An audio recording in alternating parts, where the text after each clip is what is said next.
फजर की कज़ा ज़ोहर से पहले पढ़ें या बाद में? अगर फजर की नमाज कज़ा हो जाए तो क्या ज़ोहर की नमाज से पहले फजर की कज़ा पढ़ें या ज़ोहर की नमाज के बाद कज़ा पढ़ें? मोहम्मद मुरसलीन इंडिया से। पहले पढ़ें। एक तो फजर कज़ा कर दी, ये गुनाह, ऊपर से इतनी ताखीर कर रहे हैं तो गुनाह दर गुनाह होगा।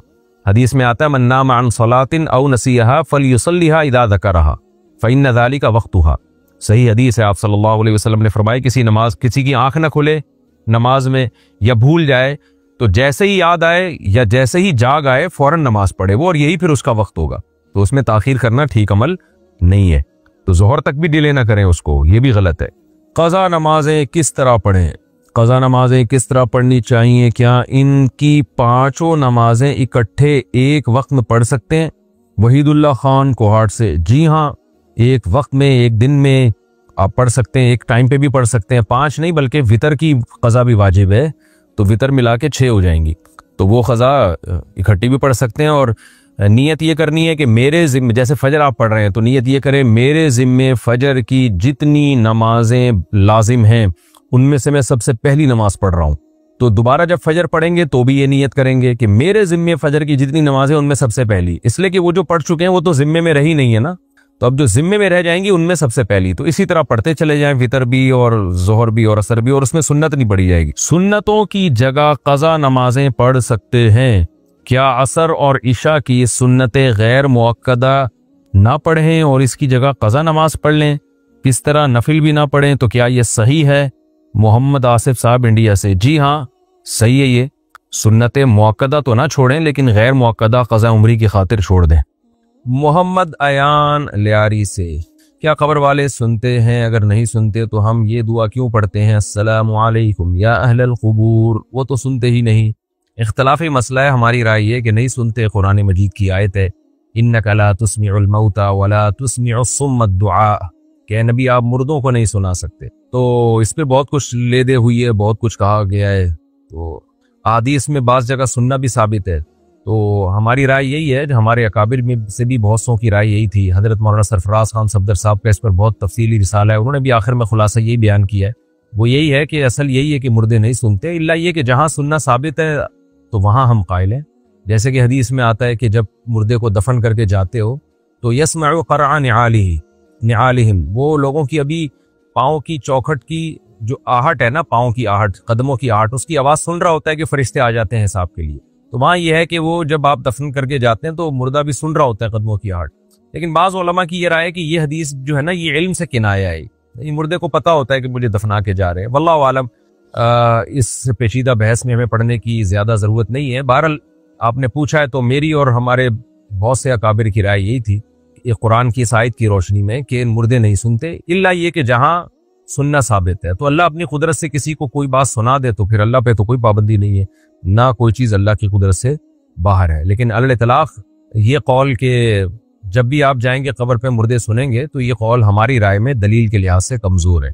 नातालिया अंसारी इंडिया से। क्या सूरह फलक सूरह नास दिल में ही पढ़कर दम कर सकते हैं या ज़बान से पढ़ना ज़रूरी है?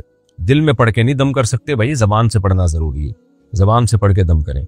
सऊदी अरब से किसी ने पूछा इंडिया और पाकिस्तान से जो लोग मस्जिद वगैरह के लिए चंदा करने आते हैं तो क्या ऐसा करना जायज़ है? क्योंकि यहाँ की गवर्नमेंट ने तो पाबंदी लगाई हुई है, वो लोग गवर्नमेंट से छुप कर ऐसा कर रहे होते हैं।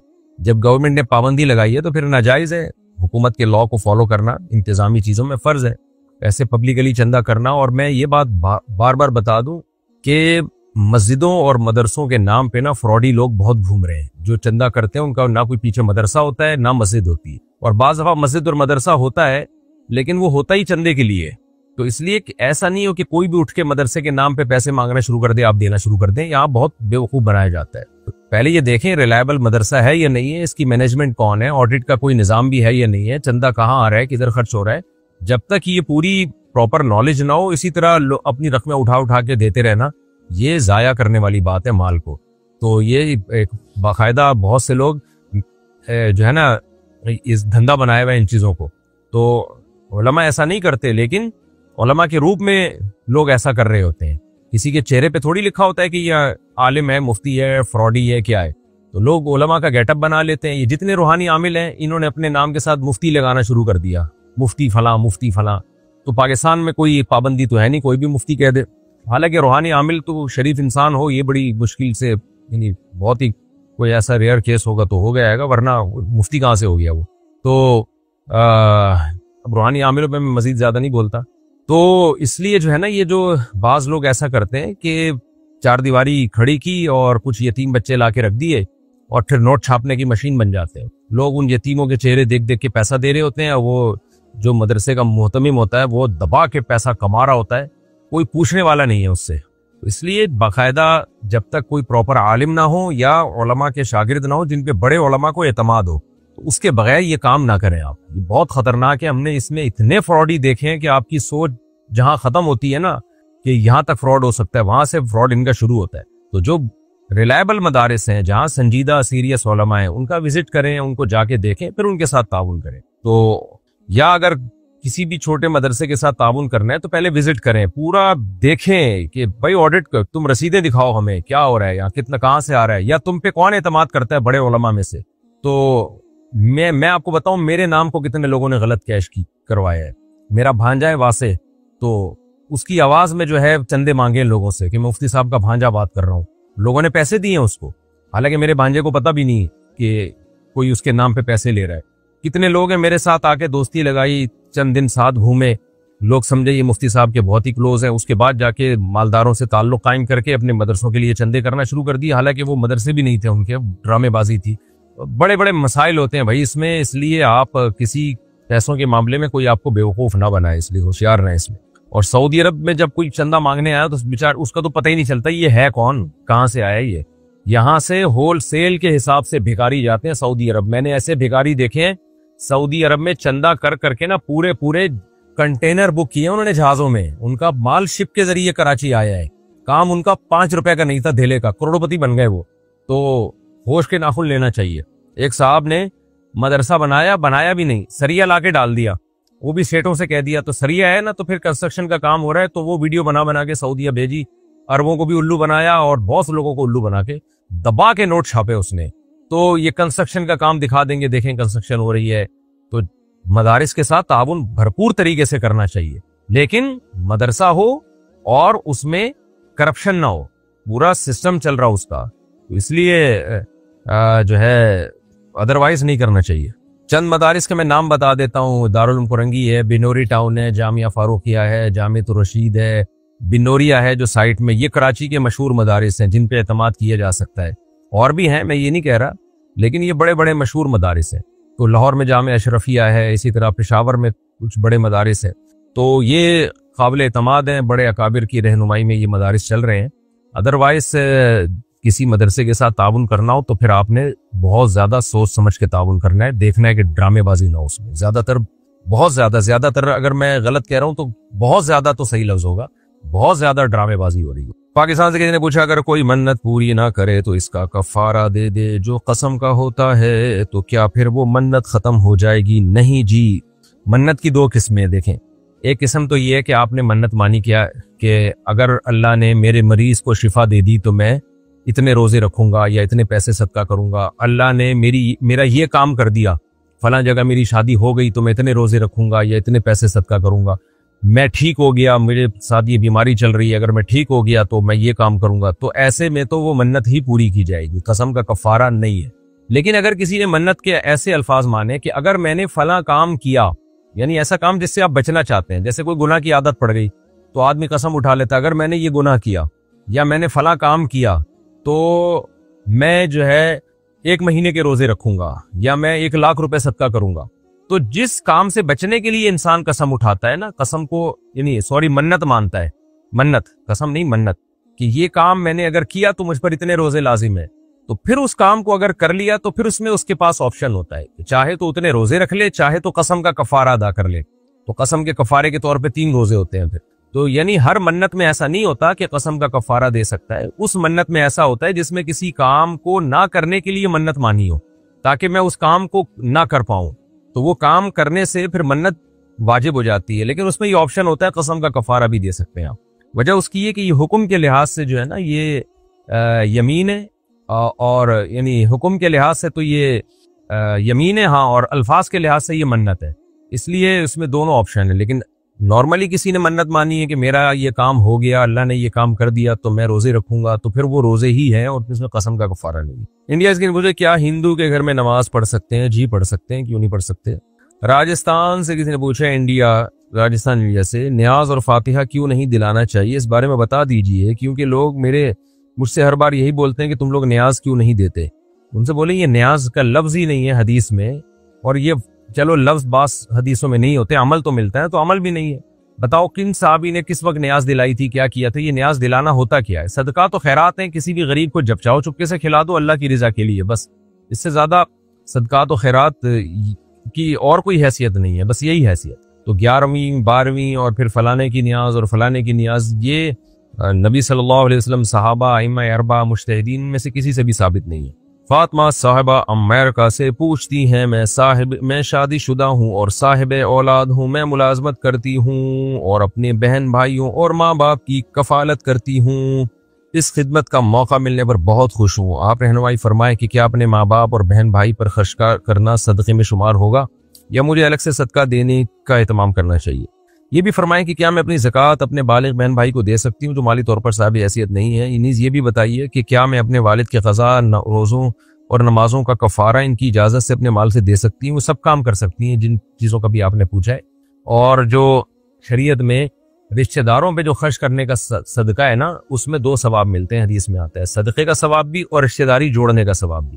तो अल्लाह आपको और तौफीक दे, आपके माल में अल्लाह ताला और बरकत दे। लेकिन हमें रिश्तेदारों पे भी खर्च करना चाहिए, लेकिन दूसरे जो दीगर शरीयत के मसारिफ है ना, जहाँ शरीयत ने बताया अगर वहाँ ज़रूरत हो तो वहाँ भी खर्च करना चाहिए। जैसे दीन की तबलीग के लिए, या कोई आपको बहुत ज़्यादा ज़रूरतमंद मिल जाता है जो बेचारा खाने पीने का मोहताज है, जबकि रिश्तेदारों को आपने देखा कि खाना पीना उनको अच्छा मिल रहा है, तो फिर उस मिस्कीन को तरजीह देनी चाहिए ऐसे मौके। यानी अगर रिश्तेदारों का पेट भरा हुआ है, उनको बहुत ज़्यादा ज़रूरत नहीं है, और किसी ऐसे फ़र्द को बहुत ज़्यादा ज़रूरत पड़ जाती है कि आपने उसकी ज़रूरत पूरी ना की, तो वो तो बिल्कुल ही हालत उसकी गैर हो जाएगी। तो फिर ऐसे मौके पे शरीयत ज़रूरतमंद को तरजीह देती है रिश्तेदारों पे। नॉर्मली तो रिश्तेदार ही को तरजीह देनी चाहिए। अंसारी हिफ्जुर रहमान, मालीगांव, महाराष्ट्र से, मुफ्ती साहब यूट्यूब पर ख्वाब की ताबीर देख सकते हैं या नहीं? बहुत से मौलाना यूट्यूब पर ख्वाब की ताबीर बताते हैं, ये ताबीरें देखना कैसा है? हमें आपकी तरफ से हमारे पहले सवाल का जवाब मिला मुफ्ती साहब, बहुत खुशी हुई, दिल से दुआ है कि अल्लाह ताला आप पर सलामती और रहमत नाजिल फरमाए। आप लोग मेरी दुश्मनियों में इजाफा कर रहे हैं। आमिलों के खिलाफ बुलवा के मैं बहुत बोलता हूँ आमिलों के खिलाफ, और इंशाल्लाह मरते दम तक बोलता रहूंगा। अकेला ही बोल रहा हूँ, कोई और भी बोले तो मैं चुप हो जाऊँ ना। इसी तरह याद रखें, यूट्यूब पे जो ख्वाबों की ताबीरों के धंधे शुरू किए हैं ना, इनमें भी ड्रामेबाजी है। ख्वाब की ताबीर इतनी हल्की बात नहीं कि पूरे चैनल खोल के ख्वाब आ रहे हैं और ताबीरें पार्सल करना शुरू कर दी। इतना हल्की बात नहीं। इसका ताल्लुक है जहनी फिरासत से। बाज़ लोगों को अल्लाह ने गैर मामूली फिरासत दी होती है, लेकिन ऐसी फिरासत किसी के पास नहीं होती कि हर वक्त जो भी फोन कर रहा है ख्वाब की ताबीर आप उसको बताए जा रहे हैं। ये नहीं होता, इसमें बहुत सोचना पड़ता है, बहुत कुछ अल्लाह की तरफ से भी बाज़ दफ़ा मदद होती है इंसान की।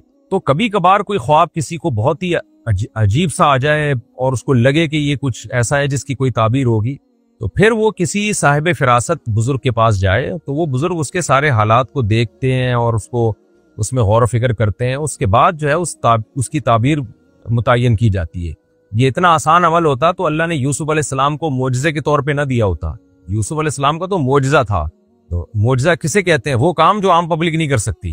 तो जो ख्वाब की ताबीर बताते थे वो दुरुस्त निकलता था। तो ऐसे थोड़ी कि जो भी उठे यूट्यूब पे पूरा चैनल बना ले। और अक्सर मैंने देखा है जिन लोगों ने चैनल बनाए वो देखे 2 काम जो है ना, ख्वाबों की ताबीरों का धंधा और रूहानी टोपी ड्रामा, ये 2 काम वही लोग करेंगे जो ना उनके पास कोई हुनर है, ना उनके पास दीन या दुनिया की एजुकेशन है। अब वो मुआशरे के बेकार तरीन फर्द होते हैं, कुछ भी नहीं आता, तो कार आमद तरीन फर्द बनने के लिए जिन चुड़ैल भूत या ख्वाबों की ताबीर ये काम शुरू कर देते हैं। तो इतनी इज्जत होती है उनकी, और ऐसे लोग उन पे टूटते हैं तो वो भी हंसते हैं कि यार देखो हमने तुम्हें अलिफ बे पे ते टे से जीम है, जीम और है के दरमियान वाला लफ्ज आप खुद ही ऐड कर लें, हमने तुम्हें ये बना दिया और तुम अल्हम्दुलिल्लाह तबीयत से बन गए। तो इसलिए आप जो है ये ना बने, है से पहले वाला लफ्ज ना बने। आप अपने औकात को, अपने पैसों को, अपनी सलाहियतों को इन लोगों पे ज़ाया ना करें। ये वहमी बना देंगे आपको, ये आया तो ये ख्वाब आया तो यूं हो रहा है, ये ख्वाब आया तो यूं हो रहा है। तो बाकी कोई अचंभे का अजीब सा कोई कभी ख्वाब आ जाए, आपको लगे जब बहुत ही तगड़ा ख्वाब आता है ना तो इंसान को महसूस होता है कि यार इसकी कोई ताबीर होगी, वरना नॉर्मली तो परागंदा ख्यालात होते हैं जो आते रहते हैं, हालात की वजह से उल्टे पुल्टे ख्यालात आते रहते हैं ख्वाबों में, तो उसकी कोई ताबीर नहीं होती। तो कभी आ जाए तो कोई जिसको अपने इलाके में देखे ना, कोई ज़हीन है, कोई आलिम है जिनको अल्लाह ने गैर मामूली फिरासत दी है, उनसे जाके अपने ख्वाब को पेश करें उनके सामने, और वो फिर जो ताबीर बताएं तो फिर ख्वाब जो है ना, जो ताबीर उसकी बताई जाती है फिर होता भी वैसे ही है। अगर कोई सही साहिब फिरासत ताबीर बताए तो बस इतना काफ़ी है। बाकी अपनी जागती हालत को ज़्यादा फोकस करें। सोते में क्या देख रहे हैं इसको नहीं, जागते में कुछ उल्टा सीधा नजर आ रहा है तो फिर मुझे भी बताएं आप। तो जागते में अगर सही नॉर्मल हालत चल रही है तो फिर सेट है सब। मेरा मसला है ये है कि गुस्ल में अगर नाक के अंदर 3 बार अच्छी तरह पानी ना जाए तो क्या हम 3 बार से ज्यादा पानी डाल सकते हैं? नहीं डाल सकते, क्योंकि वहम बढ़ेगा आपका और जो है पूरी टैंकी खाली हो जाएगी। जिसका 3 बार में भी पानी ना जाए ना नाक में, इसका मतलब ये इसका वाटर प्रूफ नाक है इसकी, अब ये नहीं जा सकता। शरीयत ने 3 बार रखा ही इसलिए कि एक बार में बाज दफा नहीं जाता, 2 बार हो जाएगा, 3 बार हो जाएगा, तो बस 3 बार काफी है, इसी में हो जाए तो हो जाए। हाँ, कि उसको किसी को वहम की बीमारी नहीं है और गलती से उसकी नाक में यूं पानी ले जा रहा था, बाज दफा कोनी उधर लग गई, पानी गिर गया, फिर उसको शक होता है कि यार पानी पहुंचा नहीं, वो 3 बार से ज्यादा कर ले। लेकिन नॉर्मल आदमी को इसकी इजाजत नहीं है। आजकल वहम के पेशेंट बहुत ज्यादा हैं और बहुत बढ़ते ही चले जा रहे हैं। तो 3 दफा में भी जिस कमबख्त की नाक साफ ना हो, इसका मतलब ये सर्विस स्टेशन जाए और वहां जाके साफ करवाए। पाकिस्तान से किसी ने पूछा, मैंने पहले जानदार चीजों की पेंटिंग्स बनाई हुई थी, मगर अब हराम होने का पता चला तो हलाल पेंटिंग बनाना चाहती हूँ, लेकिन जो पहले बनाई हुई हैं इनका क्या करना चाहिए? और अगर इन गैर पता नहीं क्या लिखा हुआ ये लिख दिया जाए तो क्या इन पेंटिंग्स की माफी मिल सकती है? और अगर किसी जानवर की पेंटिंग बनाकर इस पर गैरुल हय्या, अल्लाह आलम ये क्या लिखा हुआ है इन्होंने, लिख दिया जाए तो क्या वो भी शिरक होगा? जानदार के चेहरे की जो आपने पेंटिंग बनाई है उसको मस्ख ही करना पड़ेगा, आइंदा भी ना बनाएं, और जो पहले बना चुकी हैं उनके चेहरों को आप मिटा दें। तो वरना, क्योंकि नबी सल्लल्लाहु अलैहि वसल्लम ने तस्वीर के मिटाने का हुक्म दिया, बुखारी मुस्लिम की हदीस है। हजरत अली को बाकायदे इस मिशन पे भेजा था मदीना में आप सल्लल्लाहु अलैहि वसल्लम ने, मदीना शहर में, कि जहां कोई तस्वीर नजर आए मिटा दो उसको। तो इस्लाम में शदीद जरूरत के बगैर आप मिसाल यानी जो प्रिंटेड तस्वीर है वो नहीं रख सकते आप। नबी सल्लल्लाहु अलैहि वसल्लम ने फरमाया, इन्ना मिन अशद्दिन नासी अज़ाबन यौमल क़ियामतिल मुसव्विरून, सबसे सख्त तरीन अज़ाब तस्वीर बनाने वाले को होगा, तो इससे इज्तिनाब करें। बिन्त अय्यूब यूके से, मेरे भाई ने अपने साले की बेटी गोद ली थी, अब इस बच्ची की शादी हो रही है, अब निकाह नामे पर अगर वो मेरे भाई का नाम वल्दियत के तौर पर लिख दे तो क्या निकाह सही होगा, या वल्दियत पर कोई भी नाम न लिखें तो क्या ये सही होगा, जबकि इस बच्ची के वालिदैन हयात हैं और मेरे भाई का इंतकाल हो चुका है? बच्ची के ओरिजिनल अब्बा का नाम लिखना पड़ेगा तमाम डॉक्यूमेंट्स में भी और निकाह नामे में भी। ये बहुत बड़ा गुनाह है कि अब्बा का नाम ही न लिखा जाए या अब्बा के अलावा किसी और का नाम लिख दिया जाए। कुरान ने साफ तौर पर इससे मना किया है। मोहम्मद शुएब चांदपुर बजनूर इंडिया से, गैर महरम लड़की क्या मोबाइल में फोटो देखना कैसा है जबकि वो इस दुनिया से रुखसत हो गई हो? ठीक नहीं है भाई, क्यों लड़की का फोटो देख रहे हैं आप बिला वजह? साद अहमद मियाँ चुन्नू से, क्या कुरान मजीद का सिर्फ उर्दू तर्जमा शाये कर सकते हैं? बहुत से उलमा ने इस अमल को नाजायज इसलिए करार दिया है कि इसमें कुरान की तहरीफ होने का इम्कान बढ़ जाता है। अरबी हो नीचे तर्जमा हो तो अगर कोई गलत तर्जमा करेगा तो उलमा पकड़ लेंगे ना कि देखो ये अरबी में क्या लिखा है, नीचे तर्जमा किया है। लेकिन खाली तर्जमा होगा तो इम्कान होता है कि ऐसा ना हो कि कोई तहरीफ कर ले।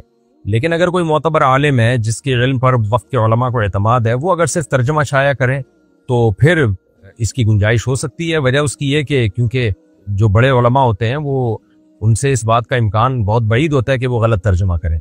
लेकिन एक आम आदमी वो ये काम ना करे, उसमें खतरा है कि ऐसा ना हो कि ये दरवाज़ा खुल गया तो लोग फिर कुरान के नाम पे पता नहीं क्या क्या शाया करना शुरू कर देंगे। तो ये इंतजामी तौर पर इसको मना किया जाता है। हाफिज नईम राजा, अच्छा यहाँ ये है कि गैर मुस्लिमों के लिए कोई मुस्तनद आलिम दीन का तर्जमा हो ना तो वो सिर्फ तर्जमा भी शाया किया जा सकता है, क्योंकि गैर मुस्लिम फिर कुरान को पढ़ते हुए हिचकिचाते हैं और वो कहते हैं हम क्यों मजहबी किताब पढ़ें। तो उसमें सिर्फ तर्जमा शाया कर दिया जाए, किसी मुस्तनद आलिम दीन का हो तो उसकी गुंजाइश मालूम होती है। हाफिज नईम राजा, ये कहाँ से कि सैजी कोट। मेरा सवाल ये है कि ये क्या लिखा है, फॉरेक्स और ऑनलाइन वर्क हलाल है या नाजायज है? ये लफ्ज इन्होंने कटा हुआ है जो हमारे पास कंपोजिंग में ना, तो सही समझ में नहीं आ रहा। देखें, ऑनलाइन कोई भी कारोबार हो, बहुत सारी ऐप्स आ रही हैं, बहुत सारे कारोबार के तरीके आ रहे हैं।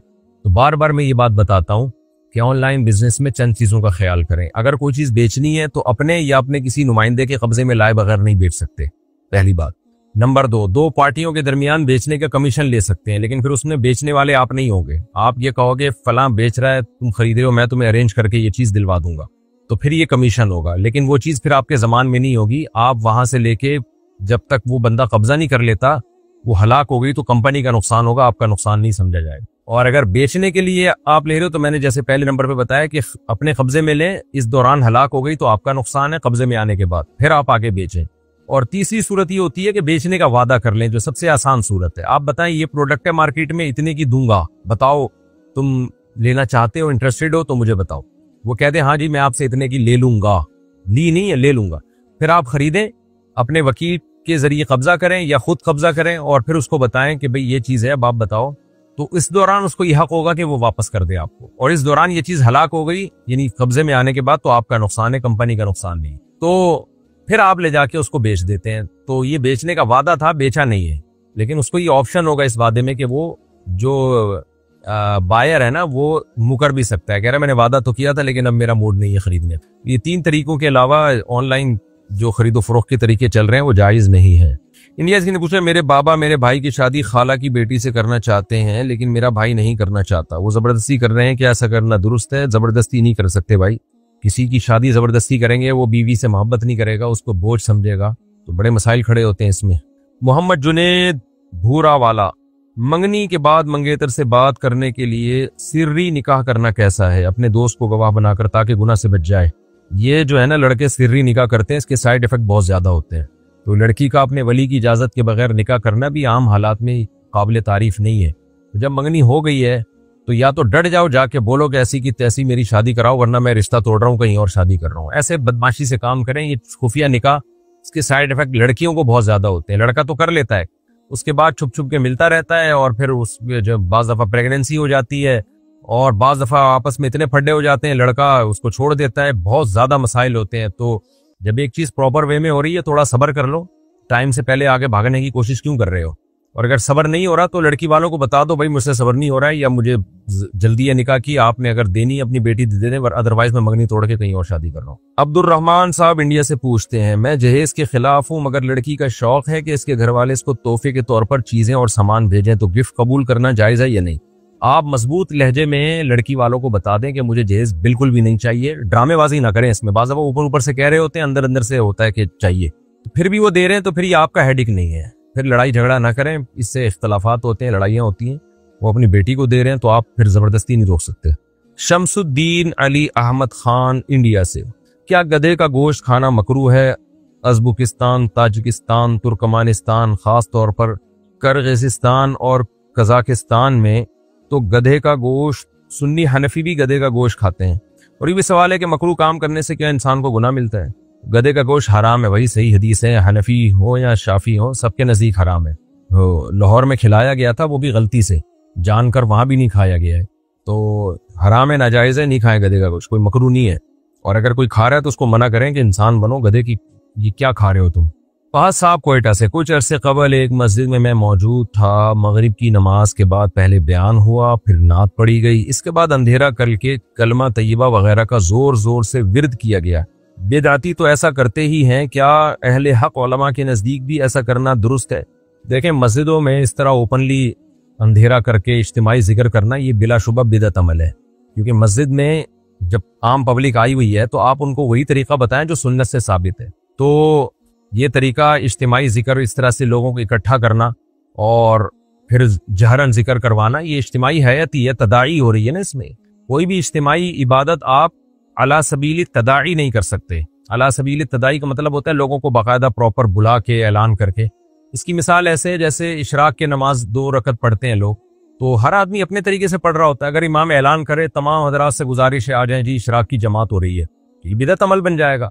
तरावी रमजान में है कि आप रमजान में नवाफिल 20 रकतें पढ़ते हैं ऐलान करके, लेकिन रमजान जैसे ही गुजरेगा इमाम साहब ऐलान करें कि भी आ जाए जी तमाम हजरात, हम 10 रकतें या 20 रकतें या 30 रकतें हम जमात से पढ़ रहे हैं, तो ये बिदअत अमल कहलाएगा।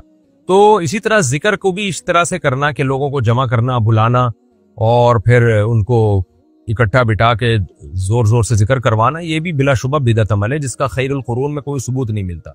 अलबत्ता अगर कोई मुरीद अपने अपने जो कोई शेख हो मुर्शिद जो है अपने मुरीदों को जिक्र की आदत डालने के लिए बुलाए, खास मुरीदों को, ओपनली ना हो ऐसे कि भाई खुलेआम सबको दावत दी जा रही है, वो अगर बुलाए और बिठा के जिक्र करवाए तो उसकी गुंजाइश है। लेकिन वो भी एहतियात ये करें कि मस्जिद में ना हो, क्योंकि लोग उसको सुन्नती समझते हैं। फिर इसकी मिसाल ऐसे है जैसे इज्तिमाई कुरान ख्वानी तो बिदअत अमल है, तमाम उलमा लिखते हैं बिदअत अमल है इज्तिमाई कुरान ख्वानी। आप क्या कर रहे हैं, ऐलान कर रहे हैं कि फलां का इंतकाल हो गया, तमाम हज़रात आए, उनके सवाब के लिए हम कुरान पढ़ेंगे, तो तदाई हो रही है ना। कुरान जिसने जहां पढ़ना है पढ़ ले। लेकिन मदरसों में अक्सर ऐसा होता है कि तलबा को कहा जाता है भाई ईशा की नमाज के बाद तिलावत होगी, सब तलबा इकट्ठे हो जाएं। वजह क्या है कि तलबा उस्ताजों के शागिर्द हैं, तो तलबा को तिलावत का आदी बनाना है, तो आदी बनाने के लिए तो उनको बुलाया जाता है कि भाई आप बैठें ताकि नागा ना करें। घरों में भी हमने देखा है ना, जैसे माँ बाप जो है वो एक निज़ाम बना के देते हैं बच्चों को, भाई सुबह सब ने फजर की नमाज के बाद तिलावत करनी है। हमारे घर में भी अल्हम्दुलिल्लाह हमारे वालिद साहब ने ये मामूल बनाया हुआ था। मेरे बड़े भाई जो है हम सबको फजर की नमाज के बाद लेके बैठते थे, सब आ जाओ भाई, हम सब कुरान लेके बैठ जाते थे। तो ये भी इज्तिमाई है, लेकिन ये उसमें दाखिल नहीं है, ये तरबियत के लिए है कि भाई इनको पाबंद बनाया जाए, इनको कुरान की आदत डाली जाए। तो ऐसे ही शेख व मुर्शिद जो सही शेख होते हैं, मैं जाहिल पीरों की बात नहीं कर रहा, बिदती पीरों की बात नहीं कर रहा, जो वाकई अल्लाह वाले होते हैं, मुत्तबे सुन्नत होते हैं, वो बाज दफा अपने मुरीदों को जिक्र की आदत डालने के लिए वो जमा करते हैं खानकाह में या मस्जिद में, ऐसे टाइम पे जब पब्लिकली लोग वहां नमाज पढ़ने के लिए ना आए हुए हों, वरना फिर वही बिदत की तायीद हो जाएगी इससे। तो ऐसे वक्त में उनको जमा किया और उनको अपनी मौजूदगी में जिक्र करवाया, और बुलंद आवाज से इसलिए नहीं करवाया कि ये सुन्नत है, बल्कि इसलिए ताकि इनका ध्यान लगे। एक दफा जब ध्यान सही तरह से लग जाता है फिर वो छुड़वा दिया जाता है, ये अंदाज।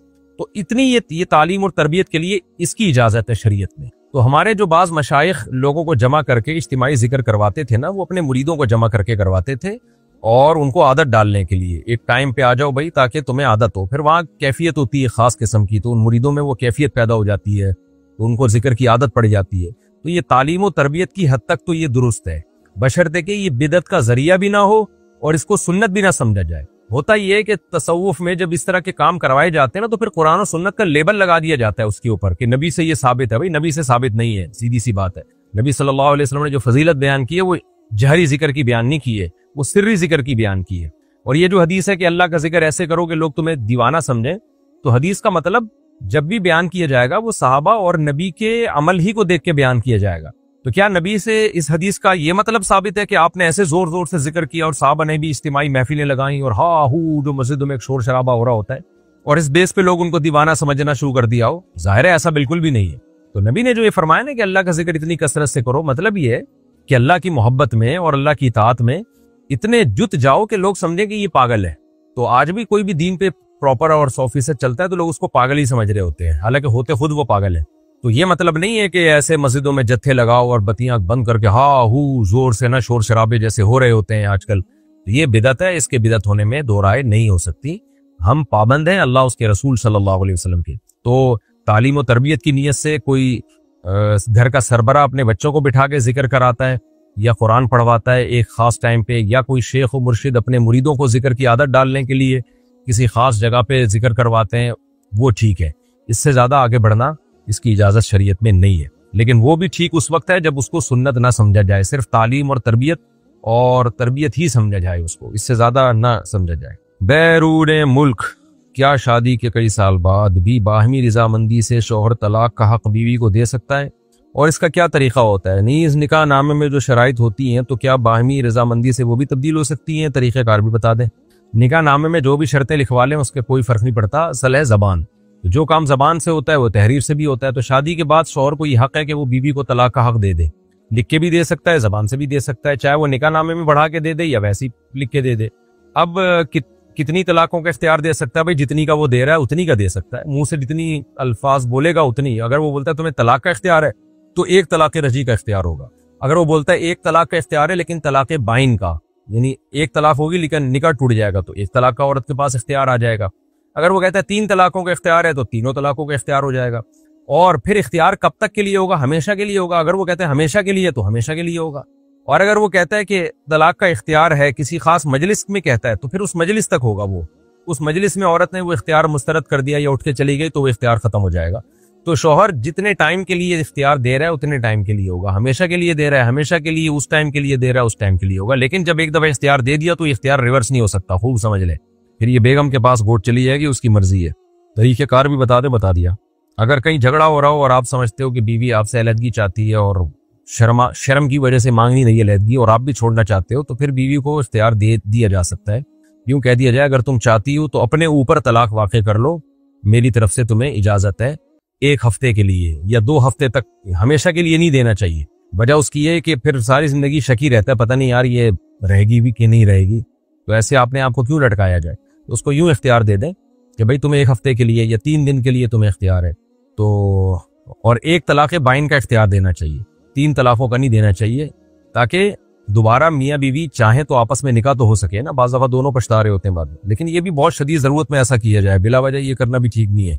ये किसी ने सवाल पूछा है कि जी बच्चे की विलादत के बाद ख़वातीन को कितने दिन बाद गुस्ल करना चाहिए। हमारे यहाँ मशहूर है कि 40 दिन बाद।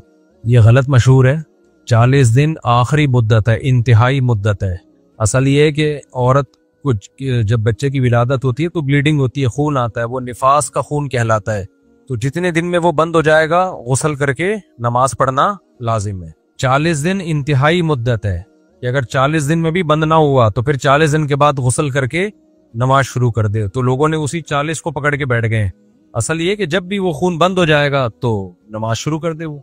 मुफ्ती साहब, बैंक की नौकरी कैसी है, जरा तफसील से बताएं, इसमें कौन सी नौकरी हलाल है कौन सी हराम है। सूदी बैंक में कोई भी ऐसा काम जिसमें किसी भी तरह से सूद में इन्वॉल्वमेंट हो आपकी, वो जायज़ नहीं है। मैनेजर की नौकरी हराम है क्योंकि वो तो सारा निज़ाम को देख रहा होता है। जो वहाँ ऑडिट करने के लिए बैठे हुए होते हैं वो भी सारा उसी निज़ाम को ऑडिट कर रहे होते हैं। जो कैशियर है, लोगों के चेक कैश करा के दे रहा है, तो वो सूद देने में जरिया बन रहा होता है, प्रॉफिट भी तो दे रहा होता है ना लोगों को। लेकिन कुछ काम ऐसे हैं जिनमें कोई डायरेक्ट इन्वॉल्वमेंट नहीं होती। अब बैंक में कोई इलेक्ट्रीशियन है, उसको रखा हुआ है कि जब भी बिजली जाएगी तो तुमने ठीक करके देनी है, तो बिजली का सूद से बराह रास्त कोई ताल्लुक नहीं है। चौकीदार है, वो सिर्फ रकमों की हिफाजत के लिए बैठा हुआ है, तो लोगों की अमानतें पड़ी हुई हैं, पैसा तो जहां भी होगा उसकी हिफाजत की जाएगी। तो ये इस नौयत की अगर किसी की जॉब है तो वो नापसंदीदा तो वो भी है लेकिन हराम नहीं है। नापसंदीदा इसलिए कि क्यों, पूरा एक अड्डा है सूद का, तो भाई वहां क्यों बैठा हुआ है, कहीं और की चौकीदारी कर ले। बहरहाल उसकी आमदन को हराम नहीं कहेंगे। और इस्लामिक बैंक में हर तरह की नौकरी जायज़ है। अच्छा, यहाँ एक और बात मैं आपसे अर्ज करूं, लोग ना बहुत मसला करते हैं, सफ़र में मिलते हैं, पढ़े लिखे होते हैं, वो कहते हैं आपने इस्लामिक बैंक की जॉब को जायज़ करार दिया, उसमें तो ये इश्काल है, उसमें तो ये इश्काल है। मैं उनको इश्काल का जवाब देता हूँ, फिर वो बहस करते हैं, लामुतनाही बहस शुरू हो जाती है। उससे मुझे जो सीखने को मिलता है ना, कि जो जिसकी फील्ड नहीं है ना, उसको उसके बारे में समझाना भी बहुत मुश्किल है, बहुत मुश्किल है। क्योंकि ना इनको सूद की डेफिनेशन का पता होता है, ना इनको कुरान और सुन्नत का बेसिक इल्म होता है। अब इकोनॉमिक्स पढ़ ली इन्होंने, अकाउंटिंग पढ़ ली, या चार्टर्ड अकाउंटेंट बन गए, ठीक है, अपनी फील्ड के आप माहिर हो गए हैं, लेकिन इस्लाम के तो आप माहिर नहीं हो ना। तो ये लोग फिर बहुत ज्यादा दिमाग खराब करते हैं। फिर उनकी समझ में ही नहीं आ रहा होता, उनकी यानी मेंटल लेवल में एक चीज लेवल ही इस काबिल नहीं होता कि उसमें उनको हम वो समझाएं। तो उनको फिर मैं शॉर्ट बात ये करता हूँ, भाई आप इस फील्ड के माहिर उलमा की तकलीद करें, आप अगर नहीं समझ में आता तो ना करें, बस यही। तो मैं अपना दिमाग नहीं, वो मुझे याद है ना, एक डॉक्टर साहब हैं, उनको जब ये कोविड के दिनों में ना बहुत ज्यादा बहसें हो रही थी, कोई कहता था कोरोना है, कोई कहता था नहीं है, डॉक्टर सारे ही कह रहे थे जितने माहिर हैं कि भाई है। तो मैंने एक डॉक्टर साहब से कहा, डॉक्टर साहब हमारे जानने वाले हैं, वो बड़ी बहस कर रहे हैं, तो काइंडली आप जरा उनको समझाएं। वो ना कोविड के इलाज में एक साहब बड़ी बहस कर रहे थे, वो कह रहे थे कोविड तो है लेकिन ये इलाज ये नहीं, ये वाला अदरक और पता नहीं पुदीना वगैरह मिला के पिला दो, इस तरह के इलाज बहुत आ रहे थे मार्केट में। तो डॉक्टर साहब को मैंने कहा कि इनको जरा आप समझा दें। डॉक्टर साहब ने कहा ये डॉक्टर है या नहीं है? मैंने कहा नहीं डॉक्टर नहीं। उन्होंने कहा मैं अपना दिमाग जाया नहीं करूंगा, किसी डॉक्टर को इश्काल है तो मैं बात करूंगा, एक आमी आदमी पे मैं अपना दिमाग खराब नहीं करूंगा। तो बाज मसाइल पेचीदा, सूद के मसाइल आसान नहीं है, पेचीदा मसाइल है। हमने जब बैंकिंग पे फतवा दिया ना, 1 साल बैंकों को पढ़ाए, उनकी क्लासें, उनके लेक्चर अटेंड किए कि ये क्या सिस्टम है यहाँ पे। फिर शरीयत के बारे में तो अलग बहसें हुई हैं उलमा की, कई महीने उलमा की बहसें चलती थी एक एक मसले पर। बैंकिंग के लिए जो निजाम वज़ा किया ना, मायीर शरइया के नाम से इतनी मोटी किताब है वो, और है भी पूरी इंग्लिश और अरबी में। पहले तो अरबी में, फिर उसका इंग्लिश में, उर्दू में तो है ही नहीं जहां तक मेरी मालूमात के मुताबिक। तो वो अरबी में मायीर हैं। अब उलमा ने बड़ी मेहनतें करके वो एक मायार कहते हैं, लॉ ज़ाब्ता कानून जो होता है ना मायार, जिसपे जो बेसिक लॉज हैं उनको, तो वो मायार उसकी जमा आती है ना, तो वो पूरी किताब लिखी है बड़ी मेहनत के बाद। तो अब ये कि इतनी मेहनत हुई है एक चीज पर और एक पूरी किताब वजूद में आई है, वो शरी एडवाइजर को दी जाती है। वो अब वो नई नई तहकीकात नहीं कर रहे थे शरी एडवाइजर, बल्कि वो क्या करते हैं कि जब भी कोई मसला आता है तो वो उसमें देखते हैं कि भाई ये इसमें किस लॉ के तहत इसकी इजाजत है और इजाजत है या नहीं है। वो भी अब इतना नहीं है कि दोबारा से तहकीकात ही करता रहे बैठ के। अब हर दूसरे दिन कोई ना कोई आदमी आ रहा है कि जी आपने बैंकिंग को कैसे हलाल कर दिया, इस पे क्या है। हम बैठ के उसको समझाते रहे, उसके समझ में आ नहीं रहा होता। फिर वो कहता है आखिर में जब कुछ नहीं बनता ना, तो वो कहते हैं कान इधर से पकड़ो उधर से पकड़ो, बात एक ही है। फिर हम ये भी समझा रहे होते हैं कि कान इधर से पकड़ो उधर से है, लेकिन इधर से कान हम पकड़ रहे हैं, उसमें पकड़ ही नहीं रहे कान। ठीक है। तो ये जो कुरान मजीद में अल्लाह का हुक्म है ना, फसअलू अहल ज़िक्री इन कुंतुम ला तालमून, तुम्हें किसी मसले का इल्म नहीं है तो अहले इल्म से पूछो। क्या मतलब? पूछो और जो जवाब मिलता है उस पर अमल करो। इसको अंधी तकलीद नहीं कहते। अंधी तकलीद इसको कहते हैं कि जिससे पूछ रहे हो वो खुद माहिर आलिम नहीं है, या माहिर आलिम तो है लेकिन 2 नंबर आदमी है। आपको आमाल से पता चल गया कि ये बंदा 2 नंबर है, फिर भी उसके पीछे चल रहे हो, तो ये अंधी तकलीद है। लोग कहते हैं ना भाई तहकीक करो तहकीक करो। शरीयत में 2 तरह के मसाइल हैं, कुछ इतने वाजे हैं कि 2 और 2 4 की तरह हैं, कुछ पेचीदा उलूम है। उसके लिए आपको 8-10 साल मदरसों में पढ़ना पड़ेगा, प्रॉपर इल्म हासिल करना पड़ेगा। नहीं पढ़ते तो फिर किसी पढ़े हुए को फॉलो करना पड़ेगा आपको, इसके अलावा आपके पास कोई ऑप्शन नहीं है। यहाँ अक्सर लोग कहते हैं ये दीन मौलवियों की इजारादारी है, मौलवी ठेकेदार बन गए हैं। भाई दीन में किसी की इजारादारी नहीं है, वाकई नहीं है। तभी हम कहते हैं जो भी आएगा हम उसको पढ़ाएंगे, लेकिन पढ़े तो सही ना। हम ये थोड़ी कह रहे एक मखसूस तबका मदरसे में पढ़ सकता है, बाकी कोई नहीं पढ़ सकता। फिर हम कहते हैं चंद लोगों ने कब्जा कर लिया है। इसकी मिसाल ऐसे जैसे आप क्लिनिक खोल के बैठ गए, लोगों का इलाज आपने शुरू कर दिया, गवर्नमेंट आपको उठा के ले गई, भाई डॉक्टर इलाज करेगा। आपको इलाज पे डॉक्टरों की ठेकेदारी है, डॉक्टर ने ठेकेदार किया, तो गवर्नमेंट क्या कहेगी? नहीं भाई डॉक्टर ठेकेदार नहीं है, मेडिकल कॉलेज में कोई भी दाखिला ले सकता है, आप चले जाएं, आप पढ़ लें। तो किसने मना किया है? अब ये लोग ना मदरसों में जाके पढ़ते हैं, ना यूनिवर्सिटियों में प्रॉपर दीन का इल्म हासिल करते हैं, और फिर जब जहालत में बकवासात करना शुरू करते हैं। उलमा कहते हैं भाई उलमा से पूछो, तो कहते हैं देखो दीन पे ठेकेदारी कौन किसकी है? मौलवियों ने ठेकेदार समझ लिया है। तो ठेकेदार हम जब समझते, जब हम कहते हैं मदरसे में आप मैं तो कॉलेज में पढ़ता था, SM साइंस कॉलेज में 2nd ईयर में पढ़ रहा था, मैं कॉलेज में जाया करता था मैं। तो मैं जब मदरसे में गया कि मैं प्रॉपर आलिम बनना चाहता हूं, तो मदरसों वालों ने तो मुझे नहीं कहा कि दीन तो हमारे तो बाप दादा का ठेका है, यहाँ पे तू कॉलेज से किधर से आ रहा है। उन्होंने कहा मोस्ट वेलकम, आप आओ, हम आपको पढ़ाएंगे, हम प्रॉपर वे में पढ़ के। अब आप बैठे हुए आपके सामने नए नए जो मार्केट में स्कॉलर्स आ रहे हैं, पढ़ने की इनको तौफीक मिलती नहीं है। 4 किताबें उधर से, 4 उधर से, 4 उधर से, 6 उधर से पढ़ के फतवे झाड़ना शुरू। फिर जब उलमा कहते हैं इनसे मत मसले पूछो, ये गलत गाइड करते हैं, तो लोग क्या कहते हैं दीन में किसका ठेका आ गया है? ठेकेदार बन गए मौलवी लोग। हर चीज को प्रॉपर वे में आपको हासिल करना पड़ेगा, उसके बाद आप मसाइल बताने के अहल हैं, उससे पहले आप अहल नहीं है। छोटी मोटी बातें तो वो तो दीन की सबको ही पता होती हैं। जब भी डीप मसाइल में जाएंगे, तो ये बैंकिंग के मसाइल इतने आसान होते हैं ना, तो इस पे अरब उलमा और कतर के उलमा और मलेशिया के उलमा और मुफ्ती तकी उस्मानी साहब, इनकी कई महीनों की बहसें थोड़ी होती। आज बैंकिंग के मसाइल पे लोग यूनिवर्सिटी के प्रोफेसरों से पूछ रहे हैं कि सर आप हमें एक्चुअली बताइएगा। ऐसे स्कॉलर से जिनको पता ही नहीं, अलिफ बे भी नहीं पता, उनसे पूछ रहे हैं कि आपकी नजर में इस्लामिक बैंकिंग क्या है। कोई फेंक रहा है कि हाँ हलाल है, कोई क्या फेंक रहा है कि जायज नहीं।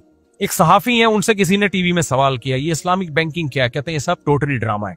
अबे भाई तू सहाफी है, तू तज्जिया निगार है, तू इमरान खान पे बात कर, तू मौलाना फजल रहमान पे बात कर, तू भाई नवाज शरीफ पे बात कर, तेरा बैंकिंग से क्या ताल्लुक है? वो भी क्या कह रहे हैं कि जी ये बैंकिंग, एक बड़े मशहूर सहाफी है, मैं नाम नहीं लूंगा, कह रहे नहीं मैंने बड़ी किताबें पढ़ी है बैंकिंग पर। आप 100 दफा भी पढ़ोगे ना, फिर भी फारिग रहोगे, क्योंकि बेसिक नॉलेज ही नहीं है आपके पास। और बेसिक नॉलेज तो अरबी में है, अरबी के तो 4 लफ्ज नहीं आते आपको ना फुकहा के इख्तलाफात का पता है, ना उनके दलाइल का पता कि कौन से मसाइल सूद में इत्तिफाकी हैं, कौन से इख्तलाफी हैं, ना हलाल हीलों का पता, ना हराम हीलों का पता। सूद में कुछ हीले ऐसे हैं, वो इख्तियार करोगे सूद से बचत हो जाएगी। कुछ हीले ऐसे हैं कि वो सूद में और पड़ जाओगे आप। मिसाल के तौर पर हजरत बिलाल रजी अल्लाह तआला अन्हु का मशहूर वाक़या है ना, और उन्होंने खजूर, पुरानी खजूर नई खजूर के बदले में खरीदी, या नई खजूर पुरानी के बदले में। वो वाक़या क्या था, मेरे तालिब में बैठे हुए जहाँ में हमारे शागिर्द नहीं माशाअल्लाह, भाई हजरत बिलाल का वो वाक़या है ना। अब हजरत बिलाल ने क्या किया था कि ताज़ा खजूरें बेची, यानी पुरानी खजूरें ज्यादा ले ली या बरक्स किया, ऐसा ही किया था। तो वो जो मुझे ये पता है क्या किया था, मुझे ये बता दें खाली कि पुरानी खजूरें बेच के ताजा ली थी या ताजा बेच के पुरानी ली थी। अच्छी खजूरें, ये बैठे हुए, हाँ ये हो गया, ये भी बैंकिंग में होते हैं मेरे शागिर्द ने, ये भी वजीरिस्तान के हैं। अब हमने जामे में इनको भी पढ़ाया है, तो अगर ठेकेदारी होती तो हम कहते नहीं कराची वाला पढ़ेगा, वजीरिस्तान वाला नहीं पढ़ेगा, और कॉलेज वाला नहीं पढ़ेगा, जिसका बाबा मौलाना होगा उसी का बच्चा पढ़ेगा। तो मदारिस के सीने तो बहुत खुले हुए हैं भाई, बहुत खुले हुए सीने हैं, सबको मदरसे कहते हैं आ जाओ। और अगर मदरसों में मंजन बिक रहा होता ना, तो फिर पता है क्या होता, जो भी आते एक साल में अंदाजा हो जाता कि यहाँ क्या बिक रहा है, मंजन। लेकिन जो आता है 8 साल पूरे करके निकलता है, उसको पहले साल ही अंदाजा हो जाता है यहाँ मंजन नहीं बिक रहा। अबे यूनिवर्सिटी में जब तुम जाओगे तुम्हें पता है 4 साल के बाद डिग्री मिलेगी, ठीक ठाक वैल्यू है उस डिग्री की। तो लिए गलत इल्म भी दे, सही इल्म भी दे, डिग्री तो काम की है ना, जॉब अच्छी मिलेगी। मदरसे में आने के बाद आपको पता है जो डिग्री मिलेगी उसकी 2 टके की वैल्यू नहीं है। तो वहां तो इल्म मिलेगा तो आप पढ़ोगे, वरना नहीं पढ़ोगे। फिर भी वहां अक्सरियत पढ़ रही होती है, इसका मतलब मंजन नहीं बिक रहा, कुछ पढ़ाया जा रहा है, नॉलेज आ रही है। मैंने भी जामे रशीद में कुलियत शरिया की मेरे तलबा है ना, जो कुछ डॉक्टर हैं, कुछ पीएचडी करके आए हैं, बैचलर से कम तो कोई है ही नहीं। तो 1 साल पढ़ा ना जब उन्होंने, हमारे शागिर्द ने, मैंने उनसे कहा आप बताओ यहाँ ये जो मौलवी लोगों का मदरसा है जामे रशीद या दारुल उलूम कुरंगी, अब आपका क्या ख्याल है, यहाँ मंजन बिकता है, उल्लू बनाते हैं मौलवी लोग? कह रहे नहीं। मैंने कहा उल्लू बनाते होते तो भाग जाते ना आप, तो अगले साल पढ़ने के इरादे? कह रहे 100% इरादा है भाई। तो आप कह सकते हो मौलवियों ने मौलवियों के बच्चों को बेवकूफ बना दिया, डॉक्टरों को भी बेवकूफ बना दिया हमने क्या? यानी हम वहां अगर देवबंदियत पढ़ा रहे होते, लोग कहते हैं मदरसों में देवबंदियत पढ़ाई जाती है, इस्लाम नहीं पढ़ाया जाता। ओ भाई, देवबंदियत पढ़ा के आप 4 आदमियों को बेवकूफ बना सकते हो, 4,000 4 लाख अफराद को बेवकूफ नहीं बना सकते। इसका मतलब है कि उलमाए देवबंद अगरचे मदरसे पढ़ा रहे हैं, पढ़ा देवबंदियत नहीं रहे हैं, पढ़ा इस्लाम रहे हैं, तभी लोग टिके हुए हैं मदरसों में, और पूरी एड़ी चोटी का जोर लगा लिया मदारिस के खिलाफ, फिर भी फल फूल ही रहे हैं। दारुल उलूम कुरंगी जाके देख लो, तुम्हारे होश उड़ जाएंगे। तुमने कोई यूनिवर्सिटी ऐसी नहीं देखी होगी जैसा दारुल उलूम कुरंगी है। मंजन बिक रहा होता ना, तो इतनी बड़ी तादाद में 8-8 9-9 साल के लिए तलबा अपनी जवानी वहां वकफ नहीं करते। बिन्नौरी टाउन में चले जाओ, बिन्नौरी टाउन में तो अब बाहर के तलबा कम आ रहे हैं क्योंकि मुशर्रफ ने पाबंदी लगा दी, वरना मलेशिया, इंडोनेशिया और थाईलैंड, कौन कौन से अफ्रीका, मैं खुद मिला हूं बिन्नौरी टाउन में, बड़े बड़े यानी पूरी दुनिया से लोग आ रहे थे इल्म हासिल करने के लिए। अगर इन मदरसों में मंजन बिक रहा होता तो वो मंजन मलेशिया वालों को भी आपने उल्लू बना दिया, अफ्रीका वालों को भी उल्लू बना दिया। इसका मतलब जो मदरसों के खिलाफ बोल रहा है ना, वो खिलाफ बोल के अपनी पुड़िया और मंजन बेच रहा है। मदारिस मंजन नहीं बेच रहे, इस्लाम पढ़ा रहे हैं। अबे नहीं आएगी समझ में तुम लोगों के, नहीं तो ऐसे बेवकूफों के पीछे पड़े रहो, फिर जाके उलमा को छोड़ दो तो गुमराह हो जाओगे। हदीस में आता है, बुखारी मुस्लिम की हदीस है कि कुर्बे क़यामत में अल्लाह उलमा को उठाएगा, लोग जाहिलों को मुक्तदा और रहबर बनाएंगे। बाकी वो बात मैं बार बार करता रहता हूँ कि भाई फिर उलमा में 2 नंबर भी तो है, तो भाई वो तो हर फील्ड में ही 2 नंबर भी होते हैं, तो आप 2 नंबर को नहीं, आप 1 नंबर के पास जाओ ना। लेकिन आना मसाइल का इल्म उलमा ही सिखाएंगे आपको। ये नहीं हो सकता कि मौलवियों में 2 नंबर भी हैं और केले, वो जो छोड़ो, वो किसी का नाम नहीं लेता, अजीब अजीब टाइप की चीजें मार्केट में आ रही है ना। तो अब ये नहीं हो सकता कि आप जो हो कि भाई वो कहो कि यार ये मौलवी तो यूं है तो लिहाजा अब मैं दीन सीखूंगा मैकेनिक से।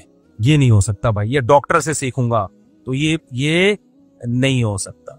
तो डॉक्टर 2 नंबर है तो 1 नंबर भी डॉक्टर ही है। अब ये कि लोग कहते हैं हमें पता कैसे चलेगा ये 2 नंबर 1, तो आपको डॉक्टर का कैसे पता चल जाता है ये 2 नंबर 1 नंबर है? कुछ दिन उसके पास बैठोगे, सुनोगे, अंदाजा होता है ना। तो इसी तरह उलमा का तो और आसानी से अंदाजा हो जाता है, क्योंकि मेडिकल साइंस इतना जरूरी नहीं है जितना दीन जरूरी है। तो अल्लाह ने दीन के जो माहिरीन रखे हैं ना दुनिया में, थोड़े वक्त उनके पास बैठ के अंदाजा हो जाता है। तो किसी भी गैर आलिम से जब आप मसाइल पूछते हो या उसको मुक्तदा और रहबर बनाते हो तो खूब समझ लो, ज़ल्लू व अज़ल्लू बुखारी मुस्लिम के अल्फाज हैं, पैगंबर की हदीस है, खुद भी गुमराह होगा तुम्हें भी गुमराह करेगा। तो दीन उलमा से, और बाज इश्कालात ऐसे होते हैं जिसका आपको जवाब समझ में नहीं आ रहा होता, तो उसमें आप अपने अकल को कहोगे यार हमारा मेंटल लेवल नहीं, हमारी अकल इतनी है। उसमें ये नहीं कि आप कहो कि ये उलमा ऐसी बातें करते जो हमारी समझ में नहीं आ रही। आपका उस लेवल का इल्म नहीं है। बहुत सी बातें डॉक्टरों की भी हमारी समझ में नहीं आती, टीका फिर भी उसी से जाके ठुकवा रहे होते हैं हम, ठीक है ना, कि यार नहीं आ रही लेकिन ये पढ़ा लिखा है। तो मैं नहीं कह रहा अंधी तकलीद हर एक की शुरू कर दो, पहले ये तो हो ना कि ये सही आलिम है या नहीं है, उसके बाद। और दूसरी, बार बार एक बात मैं कहता हूं, इस जमाने में कोई आलिम आपको 4 इमामों से अगर हटा रहा है तो नया फिरका खड़ा कर रहा है वो। समझ रहे हो, नया फिरका खड़ा कर रहा है वो कोई भी आलिम, क्योंकि ये दीन नया नहीं आया, ये बहुत पुराना है। और चारों इमामों ने इसकी तदवीन भी कर दी, इसको मुरत्तब भी कर दिया, सही गलत को निकाल भी दिया और सही को दलाइल के जोर पे जो है ना मसाइल लिख ली है। अब अगर कोई पांचवा फिरका लाने की कोशिश कर रहा है या चारों को मिला के एक बनाने की कोशिश कर रहा है, तो एक बनाने में कभी कामयाब नहीं होगा। वो लेबल बहुत अच्छे लगा रहा है, समझ लो कि नया मंजन मार्केट में ला रहा है, वो मंजन बेच रहा है। सदियों से इसी में से किसी एक को फॉलो करना पड़ेगा और उन्हीं उलमा को फॉलो करना पड़ेगा जो इसी रास्ते पे ला रहे हैं लोग। अभी एक किसी ने मुझे क्लिप भेजा, किसी ने सवाल किया कि अच्छा जी ये इसकी क्या दलील है कि आपने जो है वो इमाम अबू हनीफा को फॉलो करना है, इमाम शाफी, उसकी क्या दलील है? अगले ने जवाब दिया कोई दलील नहीं है, ये मौलवियों की बनाई हुई बातें हैं।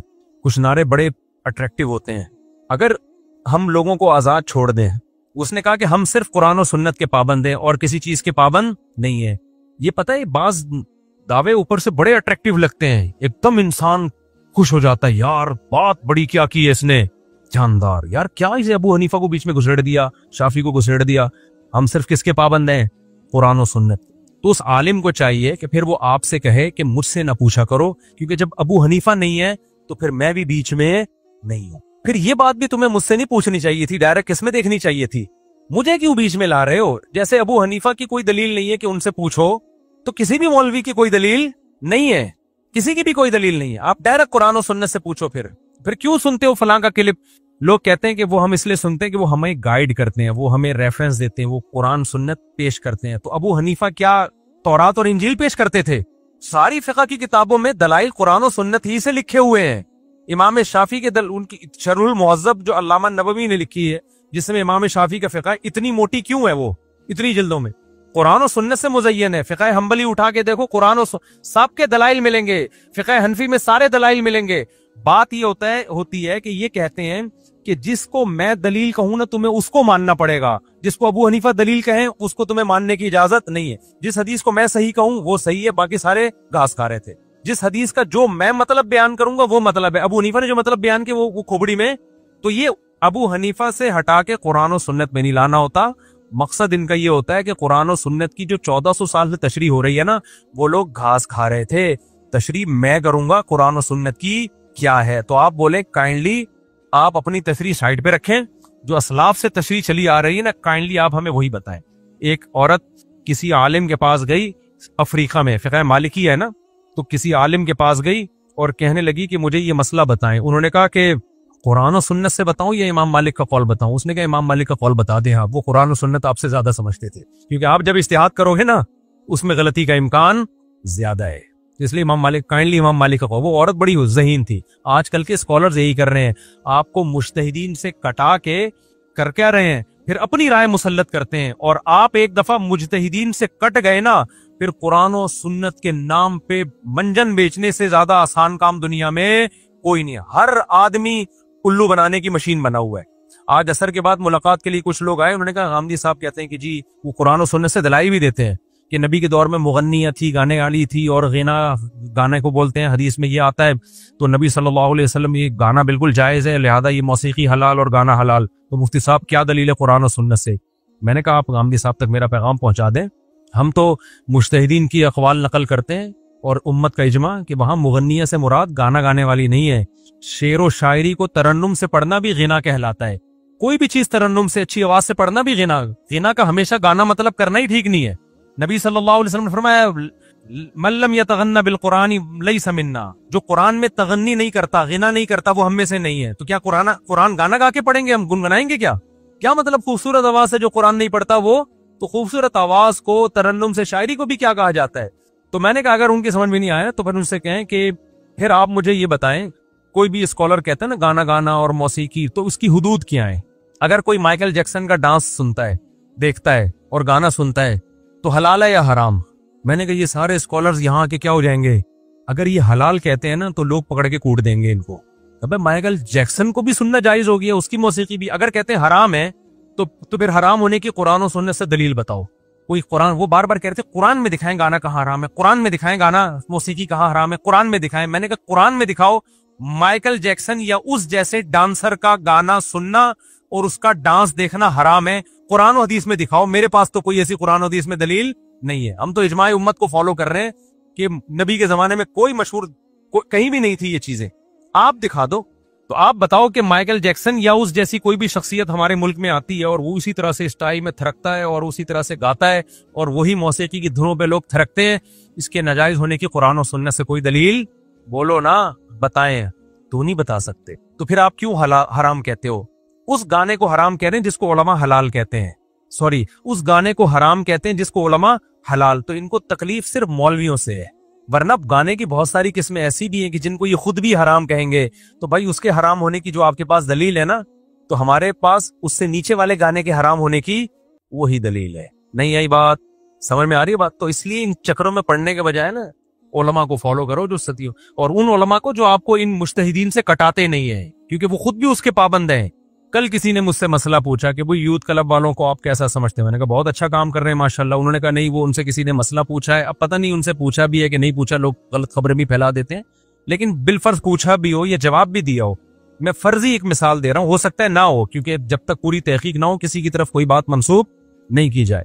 तो यूथ क्लब वालों को तो मैं भी बड़ा सपोर्ट करता हूँ, बहुत अच्छा काम कर रहे हैं। उन्होंने कहा वो नमाज जो सिखा रहे हैं लड़कियों को, वो कहते हैं मर्द और औरत की नमाज में कोई फर्क नहीं है, कोई हदीस इस बारे में नहीं है। तो मैंने कहा देखें, यूथ क्लब वाले बड़ा अच्छा काम कर रहे हैं। ये फरोई मसाइल की वजह से किसी को बुरा कहना तो ठीक नहीं है। ये छोटी नमाज तो पढ़वा रहे हैं ना।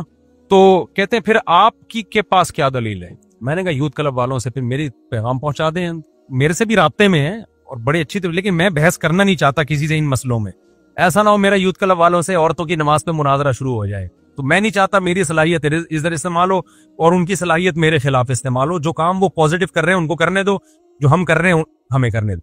लेकिन जो आम आदमी मुझसे मसला पूछने आएगा तो मैं उसको दलील दे देता हूं।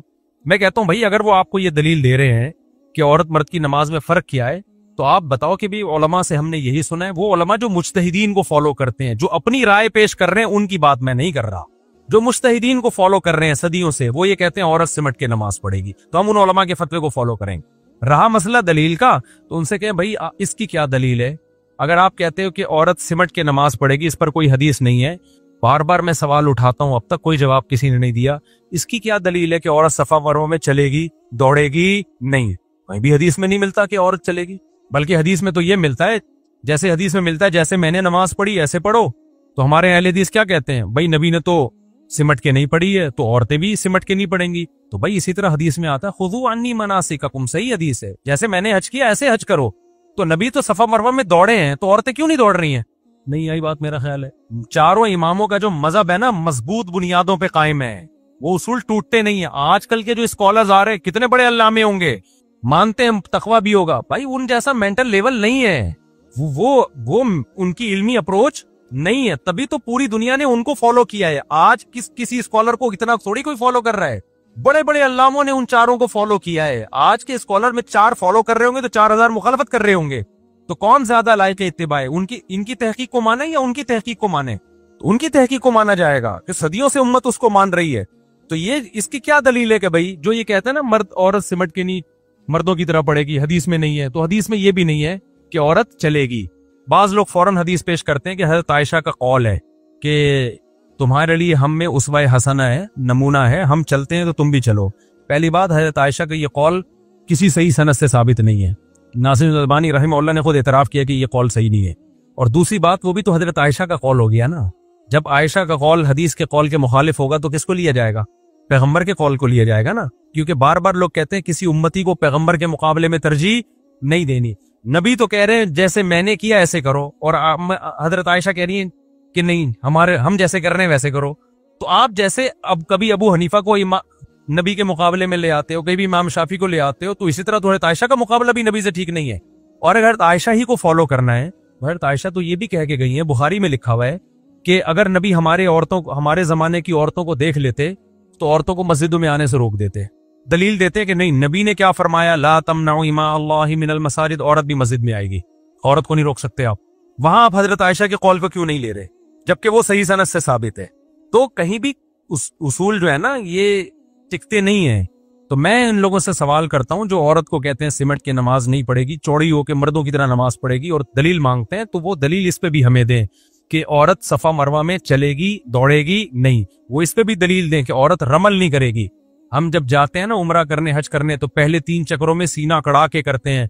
औरत सीना नहीं अकड़ाती। हालांकि नबी ने तो सीना अकड़ाया है और नबी ने फरमाया कि जैसे मैंने उम्रा की हज की ऐसे करो, तो औरत को भी आप हुक्म दें। नबी सल्लल्लाहु अलैहि वसल्लम ने जोर से लब्बैक कहा। औरत कैसे लब्बैक कहती है? आहिस्ता लब्बैक कहती है। कोई दलील नहीं हमारे पास। अब्दुल्ला बिन उमर का ये कौल है, वो भी ज़ईफ सनद से है, वो भी सही हदीस नहीं है। तभी मैंने कहा था कि आजकल के जो नए नए स्कॉलर्स आ रहे हैं ना, अब ये इज्तिहाद कर करके हर इजमाई मसले को चेंज करेंगे। तो हमारे पास क्या दलील है सफा मरवा में चलने की? इजमाए उम्मत। क्या दलील है भाई? सदियों से इसी तरह होता चला आ रहा है। उम्मत गुमराही पे जमा नहीं हो सकती। इमाम बुखारी ने एक रिवायत पेश की है कि असलाफ से कि एक खातून और मर्दों की तरह नमाज पढ़ती थी। हम कहते हैं यही दलील है कि इनके अलावा सारी औरतों की तरह नमाज पढ़ती थी, ठीक है ना। तभी इमाम बुखारी को एक खातून मिली, उनका तस्करा कर दिया और फिर चारों इमामों का इजमा हुआ है इसके ऊपर। फिर तो वही जैसे सफा मरवा पे चलेंगी दौड़ेगी नहीं, क्यों? इजमाए उम्मत है भाई।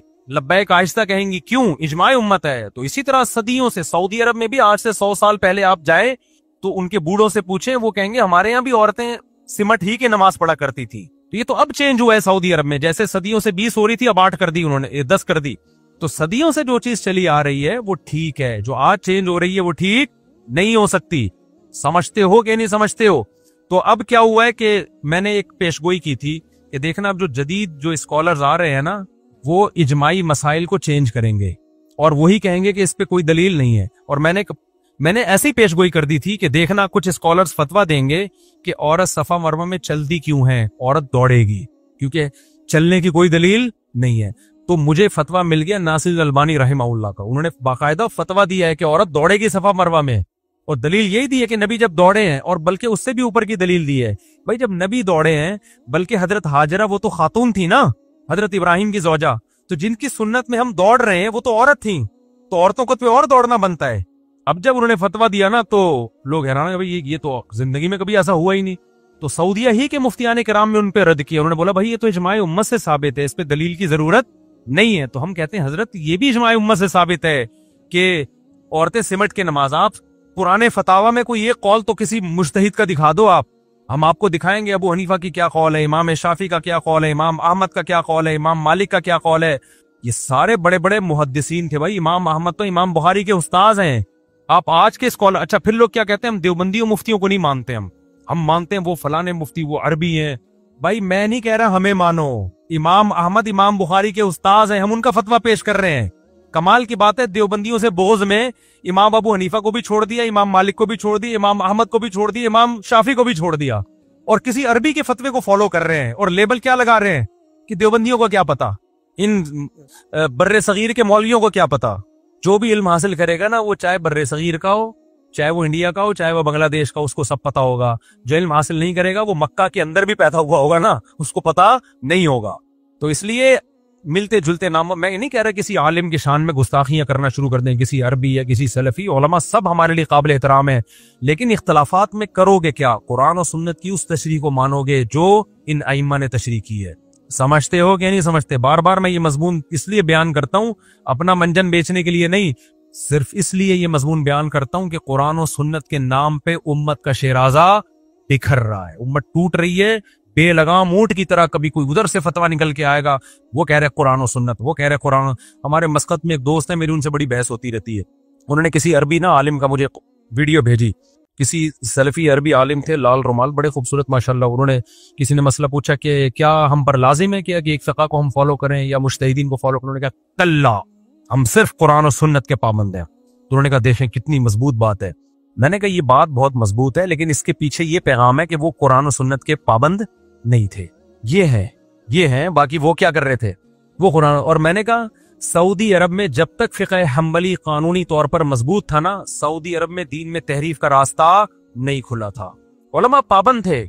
सऊदिया ही के बड़े आलिम से किसी ने पूछा कि आप फ़िक़्ह हम्बली पे फैसला क्यों करते हैं, कुरान और सुन्नत पे क्यों नहीं करते? उन्होंने कहा ऐसा सवाल कर रहे हो जैसे फ़िक़्ह हम्बली कुरान और सुन्नत के अलावा किसी और चीज का नाम है, ठीक है ना? तुम ऐसा हमकाना सवाल।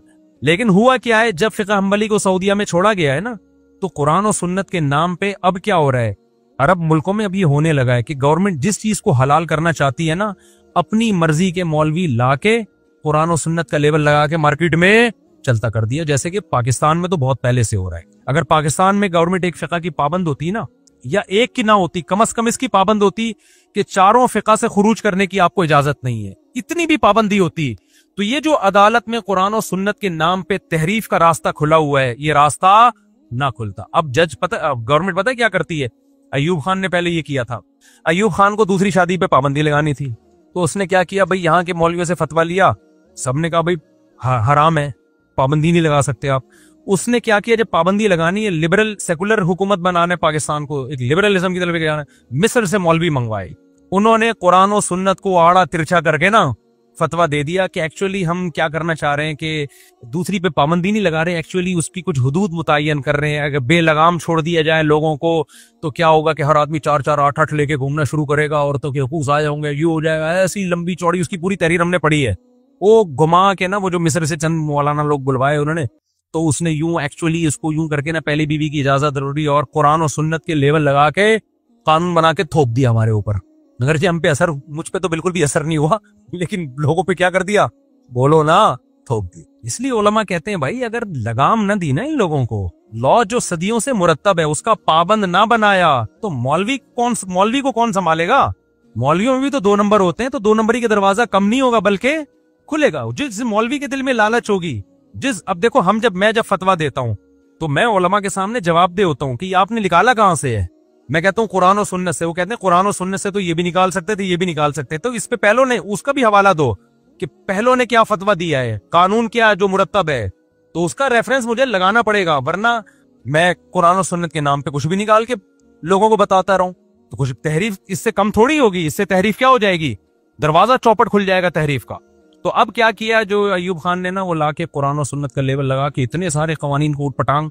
फिर उलमा ने कहा कि औरत शौहर जब मरता है तो इद्दत भी होती है, 4 महीने 10 दिन है, तलाक होती है, तो औरत कहीं और निकाह नहीं कर सकती, 3 मेंसेस का आना जरूरी है। तो उसने एक्चुअली करके ना कि कुरान ने 3 मेंसेस का कहा, तो 3 मेंसेस के 90 दिन बनते हैं, तो हमने नज़म की वजह से, एक लॉ मैनेजमेंट की वजह से 90 दिन बना दिए उसने, और फिर कुरान की आयतों से ही निकाला। अब देखो कुरान में तलाक मर्रतान, 2 दफा तलाक, तीसरी दे दी तो अब रुजू का हक नहीं है। दूसरी तरफ कुरान में आता है जब मियां बीवी में झगड़ा हो तो दोनों में सुलह की कोशिश करो। अब उसने 2 आयतों को आपस में मिक्स कर दिया। जो मिस्र से सेकुलर किस्म के मौलाना आए थे ना, उन्होंने क्या किया, अब लोग उलमा से मसला पूछते, सहाबा ताबीन से भी पूछते, तो ये जवाब मिलता जो भी तलाक देगा तलाक में रिवर्स गेयर नहीं है। उसने क्या किया, 2 आयतों को मर्ज कर दिया कि असल में कुरान ये एक्चुअली, जैसे गांधी साहब एक्चुअली करके ना सामने वाले को ऐसा वो मशहूर कर देते हैं, जादू। वो कहते हैं यार इल्म तो किसके पास है, इनके पास है इल्म तो असल में। हालांकि वो पूरी उम्मत के इजमा के खिलाफ आप आयत की तफसीर कर रहे होते, उसमें एक्चुअली और इस तरह की चीजें निकाल दो तो बचता ही कुछ नहीं है। दलील की दुनिया में मजबूत नहीं होता, वो किसी सहाबी का वो कॉल नहीं होता, सारे सहाबा के, चारों इमामों के, और जितने भी बड़े बड़े स्कॉलर्स गुजरे हैं जिन्होंने दीन को समझा, उनकी सारी तहकीक एक तरफ हो जाती है और ये एक नई तहकीक सामने आई होती है। तो उलमा कैसे मानेंगे उसको भाई? फिर लोग कहते हैं भाई अगर उम्मत इतने अरसे से गुमराह रही है तो आज हमको कोई सही रास्ता बता रहा है तो मान लो ना भाई, ये उम्मत इतने अरसे से गुमराह रह ही नहीं सकती, ये बात ही गलत है। यानी ये उम्मत, नबी आखिरी नबी है, उम्मत गुमराही पे जमा होगी नहीं। कुरान और सुन्नत ने पहले तो इसको साबित किया है कि ये बात ही गलत है कि सारे गलत थे और 4 आदमी सही हैं, ये हो ही नहीं सकता। तो अब क्या किया, एक्चुअली करके ना उन्होंने क्या किया, कुरान की 2 आयतों को मिला दिया आपस में। एक तरफ कुरान में आता है वइन खिफ्तुम शिकाक बैनिहिमा फबअसू हकमम मिन अहलिही व हकमम मिन अहलिहा, मियां बीवी में झगड़ा हो जाए तो दोनों की तरफ हकमैन आएंगे, फैसला करेंगे, सुलह सफाई करेंगे। उन्होंने क्या किया, उन्होंने कहा धड़ तलाकों का निजाम है ना, ये तलाकें दे दी, ये शरीयत में है ही नहीं, लिहाजा दे भी दी तो इसका कोई एतबार नहीं। बल्कि जब भी झगड़ा होगा बेशक तलाक ही हो जाए, पहले यूनियन काउंसिल उनके दरमियान में बैठ के क्या कराएगी, सुलह सफाई। दोनों आयतों को आपस में क्या कर, हालांकि वो एक अलग आयत है, वो तलाक से पहले के बारे में है, लेकिन साफ अल्फाज नहीं लिखे हुए कि तलाक से पहले ये करना है, क्योंकि ये तो कॉमन सेंस की बात है ना कि झगड़ा जब होगा तो सुलह जब भी होगी ना जब वो मियां बीवी हो, तलाक के बाद तो मियां बीवी रहे नहीं है वो, ये तो कॉमन सेंस की बात थी। तो ऐसी सेंस की बातें, कॉमन सेंस की, कुरान थोड़ी उनको बार बार हाईलाइट करेगा। तो कुरान ने कहा भाई दोनों में झगड़ा हो तो पहले सुलह की कोशिश हो, तो उन्होंने कहा भाई दोनों में झगड़ा हो और तलाक हो भी गई तो कुरान तो कह रहे पहले क्या कोशिश होगी, सुलह। अब सुलह में कुरान कह रहे इस खानदान का, उन्होंने कहा खानदान वानदान थोड़ी यूनियन काउंसिल ही बना दो ना, खानदान के टेंशन से ही बचत। अब पाकिस्तान में जो अदालतों में कानून चल रहा है वो ये चल रहा है कि जब आप तलाक देते हैं तो अदालत नहीं मानती उस तलाक को, वो तो लोग अदालत को नहीं मानते, मुफ्तियों से फतवा ले लेते हैं इसलिए, वरना कोर्ट में जो लॉ है वो ये है कि ये तलाक कंसीडर नहीं है, बल्कि ये तलाक के पेपर पहले यूनियन काउंसिल में जाएंगे, यूनियन काउंसिल के लोग आएंगे और वो दोनों में सुलह की कोशिश करेंगे, 90 दिन के अंदर हो गई तो वो तलाक कलअदम है, अगर नहीं हुई तो फिर यूनियन काउंसिल उस तलाक को वैलिड मानेगी तो होगी, वो भी एक होगी, वरना नहीं होगी। ये अब इम्प्लीमेंट इसलिए नहीं हुआ इस कानून का कि यूनियन काउंसिल वाला भी कौन सा आ रहा है बैठ के, वो भी घर बैठा हुआ है, उसने कहा हो गई नहीं हो गई, हमें तो पैसे मिल रहे हैं, तो ना वो अपनी जिम्मेदारी पूरी कर रहे हैं ना अदालतें पूरी कर रही हैं, तो इसलिए चल इस्लाम ही रहा है। लेकिन लॉ जो आपका बना हुआ है ना वो ये है, और इस सब पे क्या लेबल लगा हुआ है, कुरान और सुन्नत के ऐन मुताबिक। जब जनरल मुशर्रफ ने ये जो खुला का कानून बनाया कि औरत के पास मुकम्मल तलाक का इख्तियार चला जाए, अगर पाकिस्तान में लॉ होता कि चारों इमामों के की जो तहकीक है उसके बगैर कानून पास हो नहीं सकता, तो कभी भी ये खुला का कानून पास नहीं होता, क्योंकि इस्लाम में है ही नहीं ये खुला का ये वाला सेटअप। तो जनरल मुशर्रफ ने क्या किया, कुरान और सुन्नत का लेबल लगाया, खुला के लफ्ज कुरान से लिया और अपनी तरफ से उसमें एडिशन ये की कि यकतरफा और बहुत कुछ ऊट पटांग, और हो सकता है मुफ्ती तो मार्केट में हर तरह के मिल जाते हैं, कुछ मौलाना भी मिल गए होंगे। चंद दिन पहले एक इस्लामिक यूनिवर्सिटी के स्कॉलर का पूरा मजमून आया है और उन्होंने लिखा है कि यकतरफा खुला भी सही है, औरत को पूरा। एक और मौलाना साहब है, मौलाना तो नहीं है स्कॉलर है, उनके भी अपनी तरफ से एक तहकीक चला दी उन्होंने कि मुकम्मल औरत को तलाक का इख्तियार है, उसको हम कहेंगे खुला, हालांकि ये बिल्कुल गलत है, इस पे तो बहुत सारे दलाइल हैं। तो क्या हुआ कि वो ऐसा खानदान निजाम की ऐसी की तैसी। अब जिस औरत को वसीम भाई अच्छे लग रहे हैं वो कोर्ट में जा रही है, अबे जान छोड़ा यहाँ से। मेरे पास केस आया, एक आदमी ने 1.5 करोड़ का प्लॉट दिया अपनी बीवी को, मोहब्बत में, बेगम ने ले लिया, अगले दिन जाके केस फाइल किया, बीवी भी गई प्लॉट भी गया। लेकिन आप जज से पूछेंगे, वकील से पूछेंगे, बोलेंगे ऐन कुरान और सुन्नत के मुताबिक है। तो मेरे भाई ये मंजन बिक रहा है कुरान और सुन्नत के नाम का। तो हम जो आपको कहते हैं ना मुजतहिदीन को फॉलो करो, अपना मंजन बेचना होता तो हम कहते हैं मेरी तहकीक को फॉलो करो। आज जो अपना मंजन बेच रहा है वो कह रहे हैं मेरी तहकीक को फॉलो करो। ये सारे मौलवी मंजन बेच रहे हैं, और जिसकी तरफ निस्बत की जाती है मंजन बेच रहे हैं वो अपनी तहकीक नहीं बता रहे, वो कह रहे हैं भाई जो सहाबा ताबीन और अइम्मा अरबा की तहकीक है उसको फॉलो करो। तो मंजन कौन बेच रहा है? मंजन वो बेच रहा है जो इन उलमा के खिलाफ कर रहा है। आपको नहीं आ रही तो जाओ, हदीस में आता है उलमा को लोग छोड़ देंगे, खुद भी गुमराह होंगे, जो स्कॉलर्स हैं वो खुद भी गुमराह होंगे और दूसरों को भी गुमराह करेंगे। तो आप अल्लाह से, हमारे बस में जो था वही हमने समझा दिया, आपकी मर्जी जो चाहे करे, आप ना माने उलमा की। मंजन मंजन में ही लगे रहे बैठ गए, चूरन और मंजन में। क्या हो गया भाई, ये पढ़े ही नहीं है, इसको तो मैंने कचुम्बड़ बना दिया यार, सारा गुस्सा इस पे निकला है असल में। बस ये आखिरी एहतराम, क्या लिखा हुआ भाई, एहतराम ना करना गुनाह है, किसका वो सवाल ही फट गया। ये जिसने पूछा है जबानी पूछ ले भाई। आखिरी का है का एहतराम ना करना गुनाह है, उससे पहले क्या लिखा हुआ था, शायद यहां से कुछ निकल आए। बीवी का एहतराम ना करना, बीवी का एहतराम नहीं होता, बीवी से मोहब्बत होती है। एहतराम का क्या मतलब, तौहीन ना करे उसकी। मुफ्ती साहब अगर हाथों में एल्फी लग जाए और हटाना भूल जाए तो उस होगा नहीं होगा, चाहे भूले से रह जाए चाहे जानबूझकर रह जाए। यहाँ भी बड़े बड़े फंटर हैं, फौरन हदीस पेश कर देंगे, रुफिया अन उम्मती अल खताउ वन निसियान, कि नबी ने फरमाया मेरी उम्मत से भूल और चूक को माफ कर दिया गया है। तो मौलवी लोग कहते हैं एल्फी भूले से लगी हो, बाद में देखा एल्फी लगी हुई है तो नमाज लौटानी पड़ेगी। हदीस में तो आता है, हदीस का ये मतलब है ही नहीं। अगर भूले से की भी गलती मुआफ होती तो भूले से ही तो सद्दा साहब होता है नमाज में। जो गलतियां जान करो तो नमाज होती नहीं है। नबी ने भूले से 1 रकअत ज्यादा पढ़ ली थी तो क्या किया था, सद्दा साहब किया था। आप हज में भूले से खुशबू लगा लो, दम वाजिब होगा कि नहीं होगा? तो भूले से माफ का मतलब गुनाह नहीं मिलता जब कोई काम भूल से या गलती से। रहा यह मसला कि रोजे में भूले से अगर खा लो तो रोजा नहीं टूटता, उस पर अलग से हदीस मौजूद है, रोजा मुस्तस्ना है इससे। तभी हम कहते हैं रोजे में भूले से खा लिया तो रोजा नहीं टूटेगा, क्योंकि अलग से हदीस है। गलती से खा लिया तो टूटेगा रोजा। गलती और भूल में क्या फर्क है? आप समझे सहरी का टाइम खत्म नहीं हुआ, हालांकि खत्म हो चुका था, और आप 2 पराठे फोड़ दिए आपने, तो अब आपका रोजा नहीं हुआ, क्योंकि भूले से नहीं हुआ, ये गलत फहमी में हुआ है। आप समझे सूरज गुरूब हो गया है, हालांकि अभी गुरूब नहीं हुआ था, आपने पकोड़े खाना शुरू कर दिए, बाद में देखा बे अजान तो आधे घंटे बाद हो रही है, तो ये भूले से नहीं है, ये क्या है, गलती से। लिहाजा आपका रोजा टूट गया। इसमें आपने वुजू में गरारा किया, आपको रोजा याद भी है, अगर याद ही नहीं है फिर तो भूले से होगा। लेकिन आपने कहा फंडर बनने की कोशिश की, गरारा में एहतियात से करूंगा ताकि पानी हलक में ना जाए, लेकिन पानी फिर भी चला गया तो रोजा टूट गया। ये भूला नहीं है, ये गलती हुई है आपसे। हाँ, कफारा नहीं होगा, क्योंकि कफारा तो जुर्म पे होता है और जुर्म है नहीं, क्योंकि गलती से हुआ है ना, जानकर नहीं किया आपने, तो कफारा नहीं होगा, लेकिन रोजा टूट जाएगा। समझते हो कि नहीं समझते हो?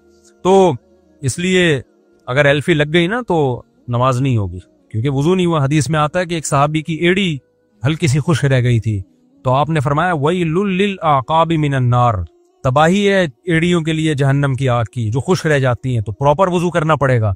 इस्लामी अहकाम आसान है, लचकदार नहीं है। अब जब 4 आज़ा वुजू में धोना फर्ज है तो इट मीन्स चारों धोने पड़ेंगे। अब उसमें ये नहीं हो सकता कि मैं हमेशा तो धोता ही हूं, आज मैं अगर नाक ना धोऊं तो क्या जा रहा है। तो आपको अमल करना पड़ेगा, उसमें कानून को फॉलो करना पड़ेगा। अच्छा भाई, क्या आखिरी यार ये तो मैंने कचूमड़ बना दी। अब इधर का सवाल उधर लग रहा है कि भाई जिसकी ये कचूमड़ है ना वो वैसे ही पूछ ले, जिनकी ये सवाल है वैसे ही पूछ ले।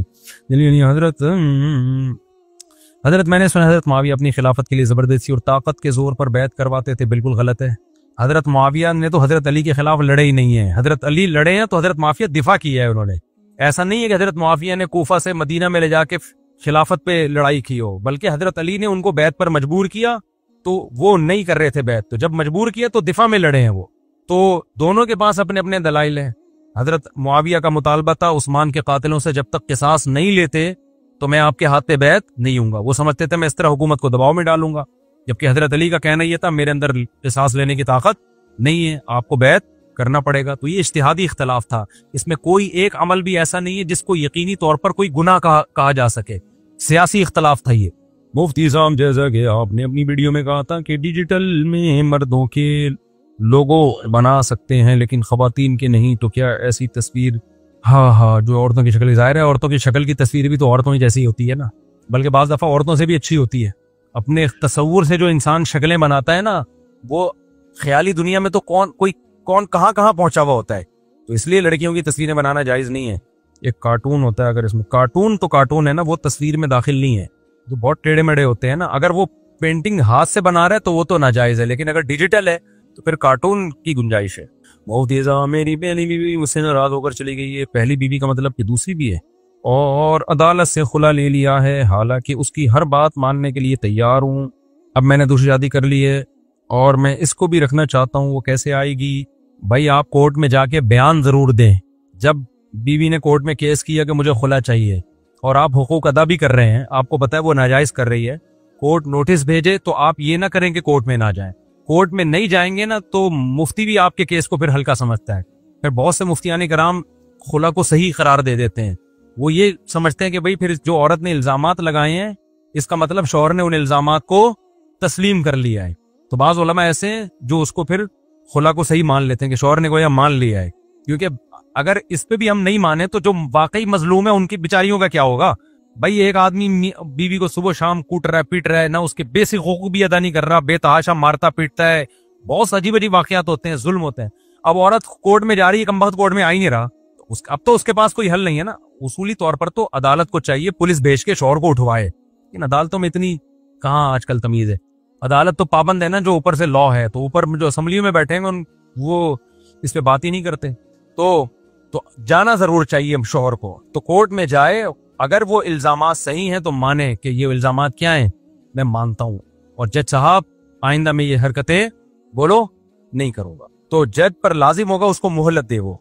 लेकिन अगर वो मोहलत नहीं देता और खुला पकड़ा देता है, वो भी कलअदम है। नंबर 2, जज सुनता ही नहीं आपकी। आपने कहा भाई ये इल्जामात गलत हैं, तो जज को पर लाजिम है कि औरत से पूछे कि आप गवाह पेश करो। औरत गवाह भी पेश नहीं करती है, फिर भी खुला की डिग्री पकड़ा देती है कोर्ट, तो वो खुला भी क्या है? कलअदम है। तो इसलिए आप जाएं जरूर अदालत में, अगर वो इल्जामात सच्चे हैं तो माने, नहीं है तो आप बोले भाई ये गलत इल्जामात हैं, औरत को चाहिए सबूत पेश करे। सबूत भी नहीं है, मैं भी नहीं मान रहा, तो फिर औरत के कहने से खाली थोड़ी होगा। एक तरफा कभी भी किसी की बात नहीं सुनी जाती, फिर भी अदालत खुला की डिग्री पकड़ाती है, तो औरत को कोर्ट से तो खुला मिल जाएगा, लेकिन कोई मकतबा फिक्र का कोई भी संजीदा मुफ्ती वो उसको कंसीडर ख्याल नहीं करेगा। और औरत को यही फतवा, चाहे वो अहले हदीस हो, सही आलिम हो अहले हदीस का, आजकल तो हर जगह ऊट पटांग चीजें बहुत आ रही हैं, कोई अहले हदीस का सही आलिम हो या बरेलवियों का सही आलिम हो या देवबंदियों का सही आलिम हो, तो जो भी सही आलिम होगा ना, वो यही कहेगा कि इस अदालत के इस खुला नामे की बेस पे अगर औरत कहीं शादी करती है तो वो जिना है, वो शादी नहीं है। समझते हो? क्योंकि इस पर बल्कि शिया स्कॉलर भी यही कहेगा, यानी इसमें तो शियों का भी इख्तलाफ नहीं है, तो शिया मजहब भी यही कहता है कि तलाक का इख्तियार मर्द के पास है, औरत के पास नहीं है, और अदालत के पास भी नहीं है।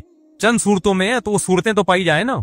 तो हमेशा से इस्लाम में, बल्कि तमाम आसमानी मजाहिब में, यहूद और नसारा में भी, तमाम आसमानी मजाहिब में तलाक का इख्तियार किसके पास रहा है? मर्दों के पास रहा है।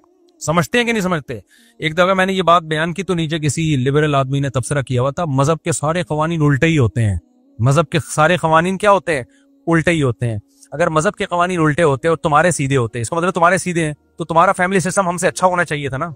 तुम्हारे यहाँ तो कमबख्तों जो तुमने सिस्टम अकल से इस्तेमाल किया ना मजहब में बगावत करके, तुम्हें शादी मार्केट से शार्ट हो गई है, अब्बा मार्केट से क्या हो गए? शार्ट। तो तुम्हारा तो ये सिस्टम होता है कि अब्बा मार्केट में है ही नहीं। मजहब की पाबंदी से ये ज्यादा होगा कि बहुत सी चंद यानी औरतें ऐसी होंगी जो मजलूम होंगी। तो ये तो दुनिया में 100% इंसाफ कहीं भी किसी को नहीं मिलता। कुछ मर्द मजलूम होंगे, कुछ औरतें मजलूम होंगी, यही होगा ना। मेजॉरिटी सही चलेगी। तुम्हारे यहाँ तो तुमने तो अड्डा ही उड़ा दिया। तुमने क्या कर दिया? खानदानी निजाम का अड्डा ही उड़ा दिया। अब्बा ही खत्म तो अब अब्बा की टेंशन भी खत्म, बच्चे ही नहीं हो रहे तो बच्चों की ऐसी टेंशन फ्री जिंदगी। ये तो ऐसा ही हो गया। एक आदमी को किसी ने कहा कि माँ के बड़े फजाइल हैं, उसने जाके अम्मा को गोली से उड़ा दिया ठा करके। लोगों ने बोला ये क्या कह रहे हैं यार, माँ को नाराज करने की इतने सख्त वईदे हैं ना, तो माँ की खिदमत लाजिम है। तो मैंने कहा माँ ही नहीं रहेगी तो सारी टेंशनें क्या हो जाएंगी? खत्म। तो ये लिबरल और सेकुलर लोगों ने शादी और शादी के बाद की टेंशनें और घरेलू मसाइल, इन टेंशनों का इनके पास, कमबख्तों के पास कोई हल तो था ही नहीं। हमारे पास तो कुरान और सुन्नत है ना, इनके पास कोई हल था ही नहीं। कुरान और सुन्नत इनको समझ में नहीं आया तो इन्होंने अब्बा ही उड़ा दिए। सिंगल मदर, एक अदद अम्मा एक अदद बच्चा, टेंशन किस बात की भाई? तो अम्मा ही और वो ही उड़ा दे। तो उससे ठीक है, टेंशन खत्म हो गई। लेकिन जो खानदानों के जो फायदे थे, उस फायदों से भी क्या हो गए? महरूम। जो मोहब्बतें रिश्तेदारों से मिलती हैं, उन मोहब्बतों से भी क्या हो गए? महरूम। तो फिर कुत्ते पाल पाल के दिल बहलाना शुरू कर दी। अब ये इंसानों से ज्यादा कुत्तों को क्यों फोकस करते हैं? हम तो अगर कुत्ता पालेंगे भी तो बच्चों के लिए लेके पालेंगे। मुझे बिल्ली का शौक नहीं, एक दिन मुझे बड़ी प्यारी बिल्ली लगी, मैंने कहा खरीद लेता हूँ, बच्चों के बच्चे खुश हो जाएंगे ना, ठीक है ना। तो ये जो कुत्ते पालते हैं अपने बच्चों के लिए नहीं, किसके लिए? अपनी तन्हाई दूर करने के लिए। और जब शादीशुदा आदमी, बच्चों वाला आदमी, वो अगर अव्वल तो हराम है कुत्ता पालना, लेकिन वो पालेगा भी तो किसके लिए? अपनी फैमिली के लिए। तो वो खुश है तभी फैमिली की ख्याल कर रहा है। समझता है कि नहीं समझता है? नहीं समझेगा, वही दो ही बच्चे रहेंगे तुम लोगों के। अच्छा भाई, रहनुमाई रजाई औलाद का जायदाद में हिस्सा है? नहीं, रजाई बेट, रजाई जो दूध के रिश्ते होते हैं इनका विरासत में कोई हिस्सा नहीं होता। खूब समझ लो, विरासत में खुशी से हिस्सा माफ कर देने से हिस्सा खत्म हो जाएगा।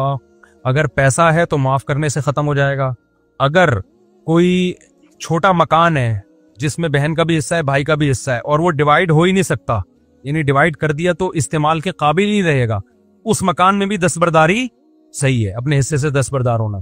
लेकिन अगर ऐसी प्रॉपर्टी है या ऐसा मकान है, सॉरी पैसे में भी, पैसा भी तकसीम के काबिल है ना, तो जो चीज भी डिवाइड के काबिल होती है उसमें वो माफ करने, ये हिबा करने से हिबा होता नहीं है।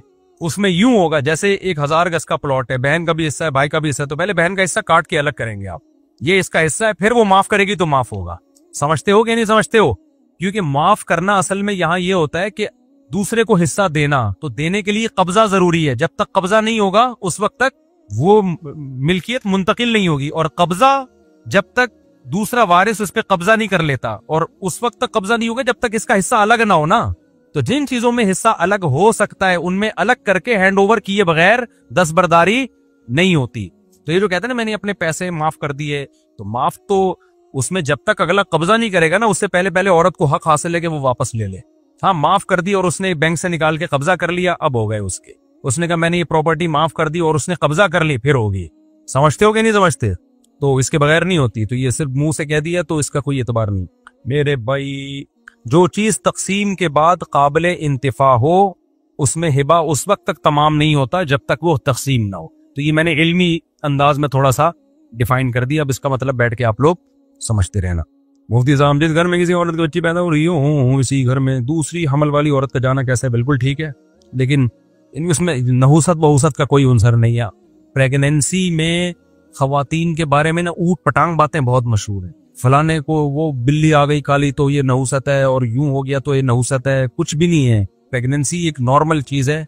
इससे नहुसत का या चांद गिरे होने का या सूरज गिरे होने का इससे कोई ताल्लुक बोलो नहीं। शौहर औलाद नहीं चाहता और इसके गैर मर्दों से ताल्लुकात हैं। औलाद हमेशा शरीफ आदमी चाहता है, 2 नंबर आदमी औलाद नहीं चाहता। अच्छा भाई, तलाक नहीं देता, जिस वजह से बीवी कोर्ट में खुला का केस किया है, पहली पेशी में शौहर आया लेकिन फैसला ना हो सका। दूसरी, अगर सिरे से औलाद है ही नहीं औरत के, फिर भी उसके औलाद नहीं होने दे रहा, तो ये बड़ा जरर है, यकीनी जरर है, क्योंकि निकाह शरीयत ने रखा ही औलाद के लिए।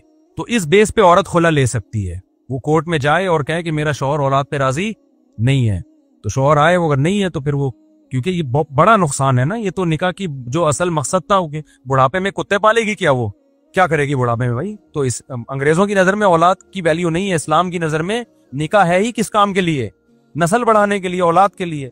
दूसरी बात यह कि ना मर्द औरत की मर्जी के बगैर नस्ल रोक सकता है, ना औरत मर्द की मर्जी के बगैर नस्ल रोक सकती है, क्योंकि दोनों का पूरा पूरा हक है।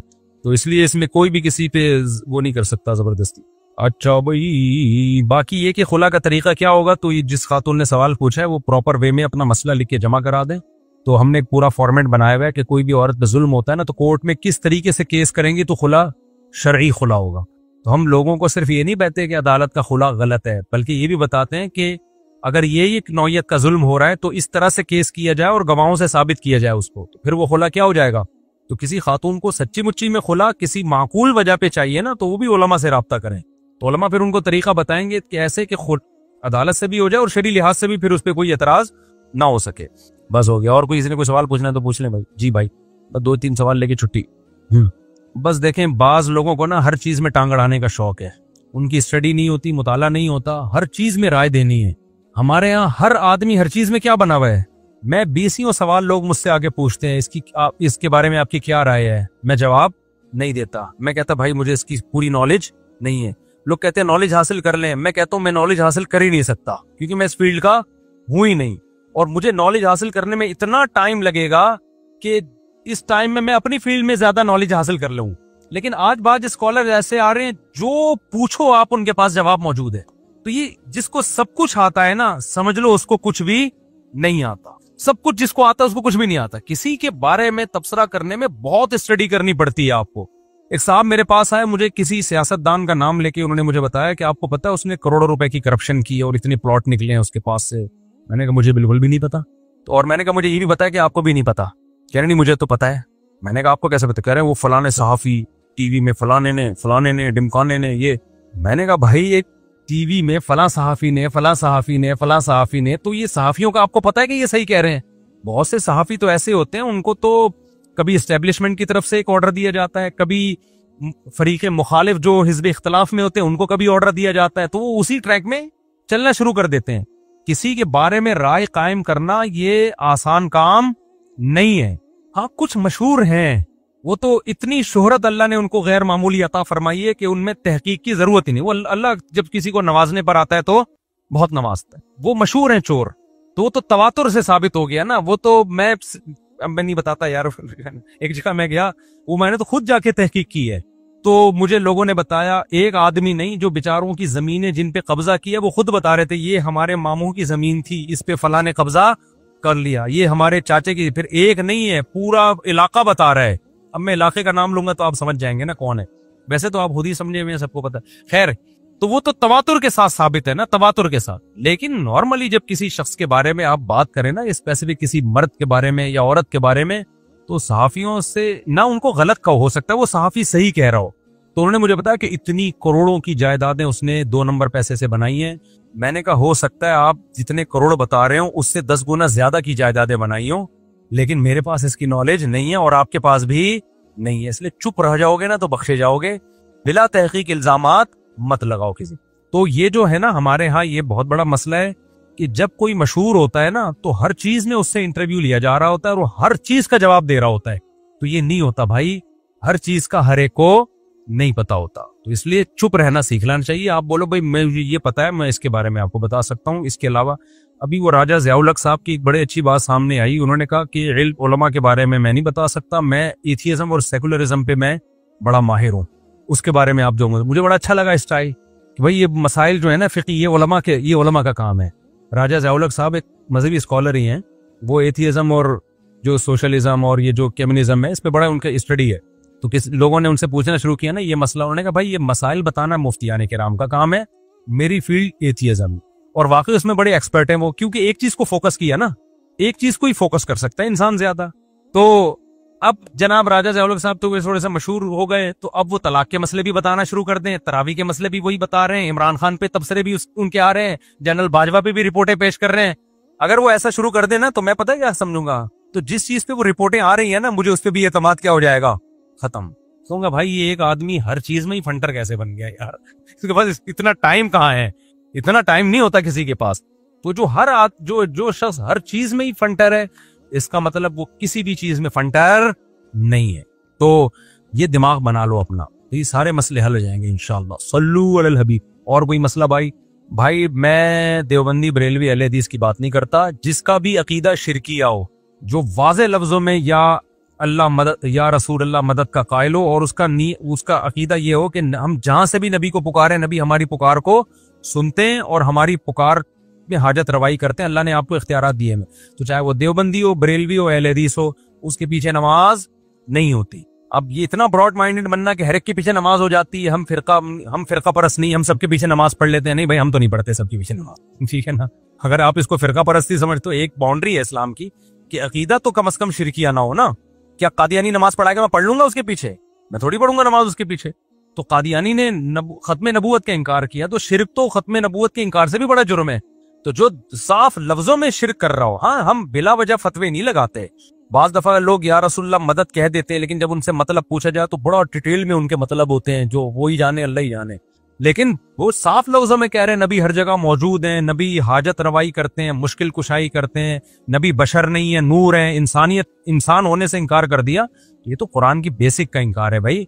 तो ऐसे शख्स के पीछे ना उसका जबीहा हलाल है, जबा किया हुआ जानवर, ना उसकी ऐसी खातून से निकाह हलाल है, और ना ऐसे शख्स के पीछे नमाज होगी आपकी। तो ये चाहे वो देवबंदियों में हो, बाज देवबंदी इस टाइप के मार्केट में आ गए हैं, उनके यकीदे हैं कि वो कब्रों से मांगने को जायज समझते हैं, कब्रों से मदद तलब करना जायज समझते हैं, और वो समझते हैं ये पीर साहब हमारे सब हालात जानते हैं, तो वो देवबंदी भी होगा, उसके पीछे भी नमाज जायज नहीं होगी। समझते हो कि नहीं समझते हो? तो ब्रॉड माइंडेड एक हद तक अफोर्ड हो सकता है, इससे ज्यादा नहीं हो सकता भाई। इरशाद। हाय हाय हाय, इतना मुश्किल सवाल पूछ लिया। कह रहे हैं 12 लोग मुख्तलिफ सामान बिक रहे होते हैं, वो बेचना जायज है। इसकी मुझे तहकीक नहीं है, वाकई तहकीक नहीं है, ये इसकी तहकीक नहीं है, मुझे वाकई नहीं है, क्योंकि फर्स्ट टाइम इस तरह का मसला आया। तो आप रिटर्न में लिख के जमा करा दें, हम तहकीक कर लेंगे। वाकई नहीं है, इसलिए मैं कोई जवाब दूं फिर मुझे रुजू करना पड़े ना। तो अच्छा 12 रबीउल अव्वल, एक पहले आपका सवाल पूछ लेता हूँ, फिर मैं अपनी आप बता दें सवाल पूछ। बचपन में जो रिश्ते वगैरह तय कर देते हैं, ठीक अमल नहीं है, बहुत मसले होते हैं। अब बचपन में तय कर दिया कि ये इसकी इससे होगी, उसकी इससे होगी, बड़े होकर वो उसको पसंद ही नहीं आ रही है, अजाब में पड़ जाता है। लड़की को बात दफा पसंद नहीं आ रहा होता बंदा, तो ऐसे या तो करते ही नहीं है शादी, 40 साल से वो बुढ़े हो जाते हैं, और करने पर आते हैं तो पैदा होने से पहले बुकिंग हो रही होती है। तो एतदाल का रास्ता ये है, बालिग होने दो उसको, इंसान का बच्चा बनने दो, उसके बाद तय करो कि क्या करना है। तो ये जो देखो, ये जो मीलाद शरीफ का मसला है ना, मीलाद शरीफ मनाना जायज है या नहीं है, हम कहते हैं जायज नहीं है, बरेलवी हजरात कहते हैं जायज, क्या बहुत ही ज्यादा सवाब है। तो मीलाद का मतलब क्या है, मफहूम क्या है, पहले ये समझ लो। सीरत का जलसा करना, ये चाहे रबीउल अव्वल हो, चाहे सफर हो या मुहर्रम हो, ये हमारे नजदीक बिल्कुल जायज है, बल्कि बाइस सवाब भी है। क्योंकि किस नाम पे जलसा हो रहा है भाई, नबी की सीरत बयान की जाएगी, तो इससे ज्यादा मुबारक अमल दुनिया में कोई हो नहीं सकता। वजह उसकी है कि मैं कभी सीरत के जलसे में जा रहा होता हूँ, लोग क्लिप चलाते हैं, ये देखो इनकी मुनाफकत, उधर कहते हैं मिलाद शरीफ जायज नहीं, इधर क्या कहते हैं खुद जलसों में जा रहे हैं। तो सीरत का तो जलसा किसी भी वक्त हो, बशर्ते के लोगों के आराम में खलल ना हो और रोड ब्लॉक ना हो उसमें, ये सारी वो हम जिसको कहते हैं ना मिला, वो ईद मिलादुन नबी, कि आपने उसको सेलिब्रेट नहीं करना इस दिन को। ये ईद नहीं है, ईदें दो ही हैं, ईद उल फितर और ईद उल अजहा। सेलिब्रेट नहीं करना, नहाना, धो के खुशबू लगाना, मुबारकबादें देना, बत्तियां जलाना, इसका मतलब आपने इसको त्योहार बना लिया है। इसकी दलील चाहिए भाई। तो ये जो आजकल जुलूस निकल रहे हैं, एज ए त्योहार निकल रहे हैं, तो त्योहार के तौर पर झंडियां और फिर खुशियां, और ऐसा त्योहार तो जो सच्ची मुच्ची की ईद उल फितर है उसमें नहीं हो रहा होता। तो फिर उसमें वो जो कुछ हो रहा है वो छोड़ी जा रही हैं ऊपर वो फुलझड़ियां, तो ये तो आप सेलिब्रेट कर रहे हैं ना, ये नाजायज है। ये हम करें तो आप हमें पकड़ें, बाकी सीरत के जलसे में तो बिल्कुल जाना जायज है भाई, जलसा मुनक्किद करना भी जायज है, और इस बहाने लोग पैगंबर सल्लल्लाहु अलैहि वसल्लम की तारीफें सुन लेते हैं, नात की महफिल भी जायज है, जैसे हुस्न क़िरात का जलसा जायज है तो नात ख्वानी का जलसा भी जायज है। चाहे रबीउल अव्वल में करें, चाहे सफर में करें, किसी भी महीने में कर लें, नात ख्वानों को बुलाएं। शिरकिया नातें ना हो कि पता ही न चले कि अल्लाह की हमद हो रही है या पैगंबर की नात हो रही है। आजकल ऐसी नातें आ रही हैं या तो गानों के तर्ज पे होती हैं। मैं एक दफा बस में जा रहा था, ड्राइवर ने नात लगा दी। अब हमने बचपन में गाने सुने हुए थे, अबे मैंने कहा ये तो गाना है भाई, ये तो हमारे जमाने का गाना है। उसने कहा नहीं नहीं, कोई गाना वाना नहीं। और बाज ऐसे इत्तेफाक होते हैं, ऐसे इत्तेफाक होते हैं। वो ड्राइवर ने क्या किया, वो नात बंद कर दी, थोड़ी देर में गाना लगाया तो वही वाला गाना, वो अभी तक मुझे याद है। मैं सुनाऊंगा तो वो बोलेंगे मुफ्ती साहब हामदी के लिए नाजायज है गाना गाना और आपके लिए जायज हो गया, लेकिन इतना तो सुना तो सकता हूँ ना। तुम्हें यारो मुबारक हो, वो क्या है, वो एक मशहूर नात है, तुम्हें यारो मुबारक हो। अबे क्या है, मैं गाना ही भूल गया यार। तुम्हें यारो मुबारक हो, मेरा महबूब आया है। ये गाना नहीं, गाने की रिपोर्ट पेश कर रहा हूँ आपके सामने। तुम्हें यारो मुबारक हो, मेरा महबूब आया है। अब आप जाके यूट्यूब पे सुनना लेना, तुम्हें यारो मुबारक हो, मेरा महबूब आया। ये बड़ा मशहूर गाना था, वो चलाया उसने, उसी पे नात थी, चल रही थी। तो मैंने कहा देख ले भाई, इसकी अल्फाज देख ले। और हाँ ओबे, तुम्हें यारो मुबारक हो नहीं, बहारों फूल बरसाओ, मेरा महबूब आया है। सुनो, गुलूकार मेरे खिलाफ केस न कर दे। बहारों फूल बरसाओ, मेरा महबूब आया है, तो उस पे बना दिया तुम्हें यारो मुबारक हो, उमर इब्ने खत्ताब आया। हजरत उमर पे बनाई थी। हाँ तो गलत है भाई, जो चाहे हजरत उमर की तारीफ हो तो आप कोई और स्टून में पढ़ लो ना। अब मैं हैरान था भाई, ये वो इतने पुराने जमाने का गाना कहाँ से लगा दिया इसने। नमाज तो हो जाएगी लेकिन सुन्नत मौक़दा भी जरूरी है, उस दर्जे की नहीं है जिस दर्जे की फर्ज जरूरी है। आगे चलें भाई। हलाल नहीं है, नहीं ये सर्टिफिकेट नहीं माने। हलाल के सर्टिफिकेट हर एक ने छापे हुए हैं। हलाल के सर्टिफिकेट मशीनी ज़बीहा होता है और हलाल का, क्योंकि स्कॉलर्स मैंने बताया ना, जब चारों इमामों से आप हटते हो तो फिर बेलगाम। यहां तक भी आजकल के मजहबी स्कॉलर्स ने फतवा दिया है कि मुर्दा मुर्गी भी खाना जायज है, बिस्मिल्लाह पढ़ के खा लो। दलील ये देते हैं कि वला तअकुलू मिम्मा लम युज़कर इस्मुल्लाहि अलैहि, जिस जानवर पे अल्लाह का नाम न लिया जाए वो मत खाओ।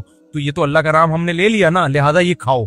तो अगर आप उस फिक़ा से हटते हो ना जो मुरत्तब किया है मुज्तहिदीन ने, तो फिर नए नए फितने आते रहेंगे। तो जानवर जब तक बाकायदा ज़बा ना हो और अल्लाह का नाम न लिया जाए, तो अब जब आप यूरोप में, अमेरिका में ऐसी जगहों पे जाते हो तो जाते ही सबसे पहले जैसे वॉशरूम तलाश करता है ना इंसान, सब लंबे सफर से जब उतरता है तो सबसे पहले आदमी क्या कहता है, भाई रेस्ट रूम चाहिए यार, इतनी देर से रोक के बैठा हुआ हूं मैं। यही होता है ना, जहाज में तो नहीं जाते अक्सर लोग।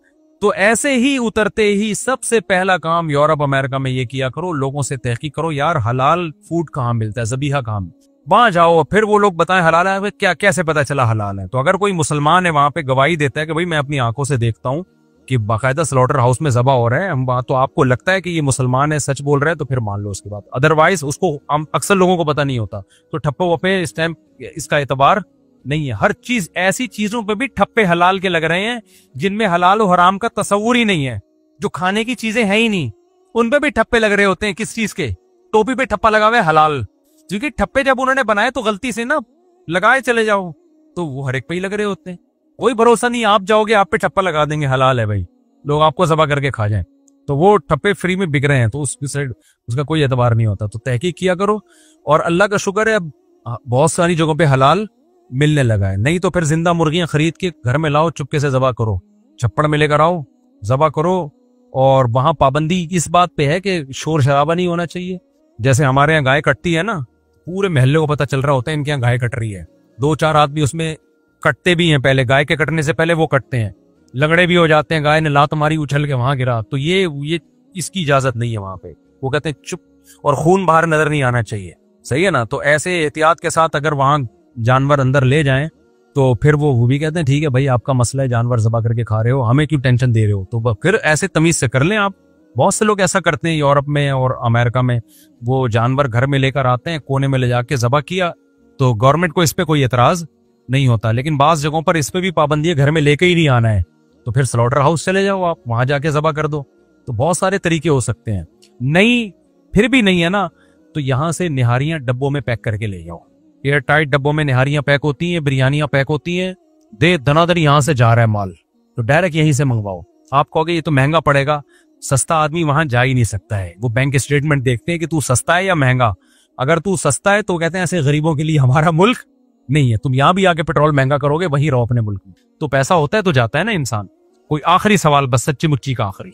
उफ भाई, बहुत बड़ा गुनाह है जिना, अगर किसी से हो गया तो खूब गिड़गिड़ाए अल्लाह के सामने, असल कफारा तो ये कि हुकूमत होती और गवाहियों से साबित होता तो 100 कोड़े चौक पे मारती, लेकिन अब न इस्लामी हुकूमत है और गवाहों ने भी नहीं देखा है, तो बस अल्लाह उसका मामला है, खूब गिड़गिड़ाए, ये यकीन कर ले कि ये छोटा जुर्म नहीं। अगर ये छोटा जुर्म होता ना तो यूसुफ अलैहिस्सलाम बंद कमरे में जहां कोई देखने वाला नहीं है, औरत खुद दावत दे रही है, तो भागते नहीं।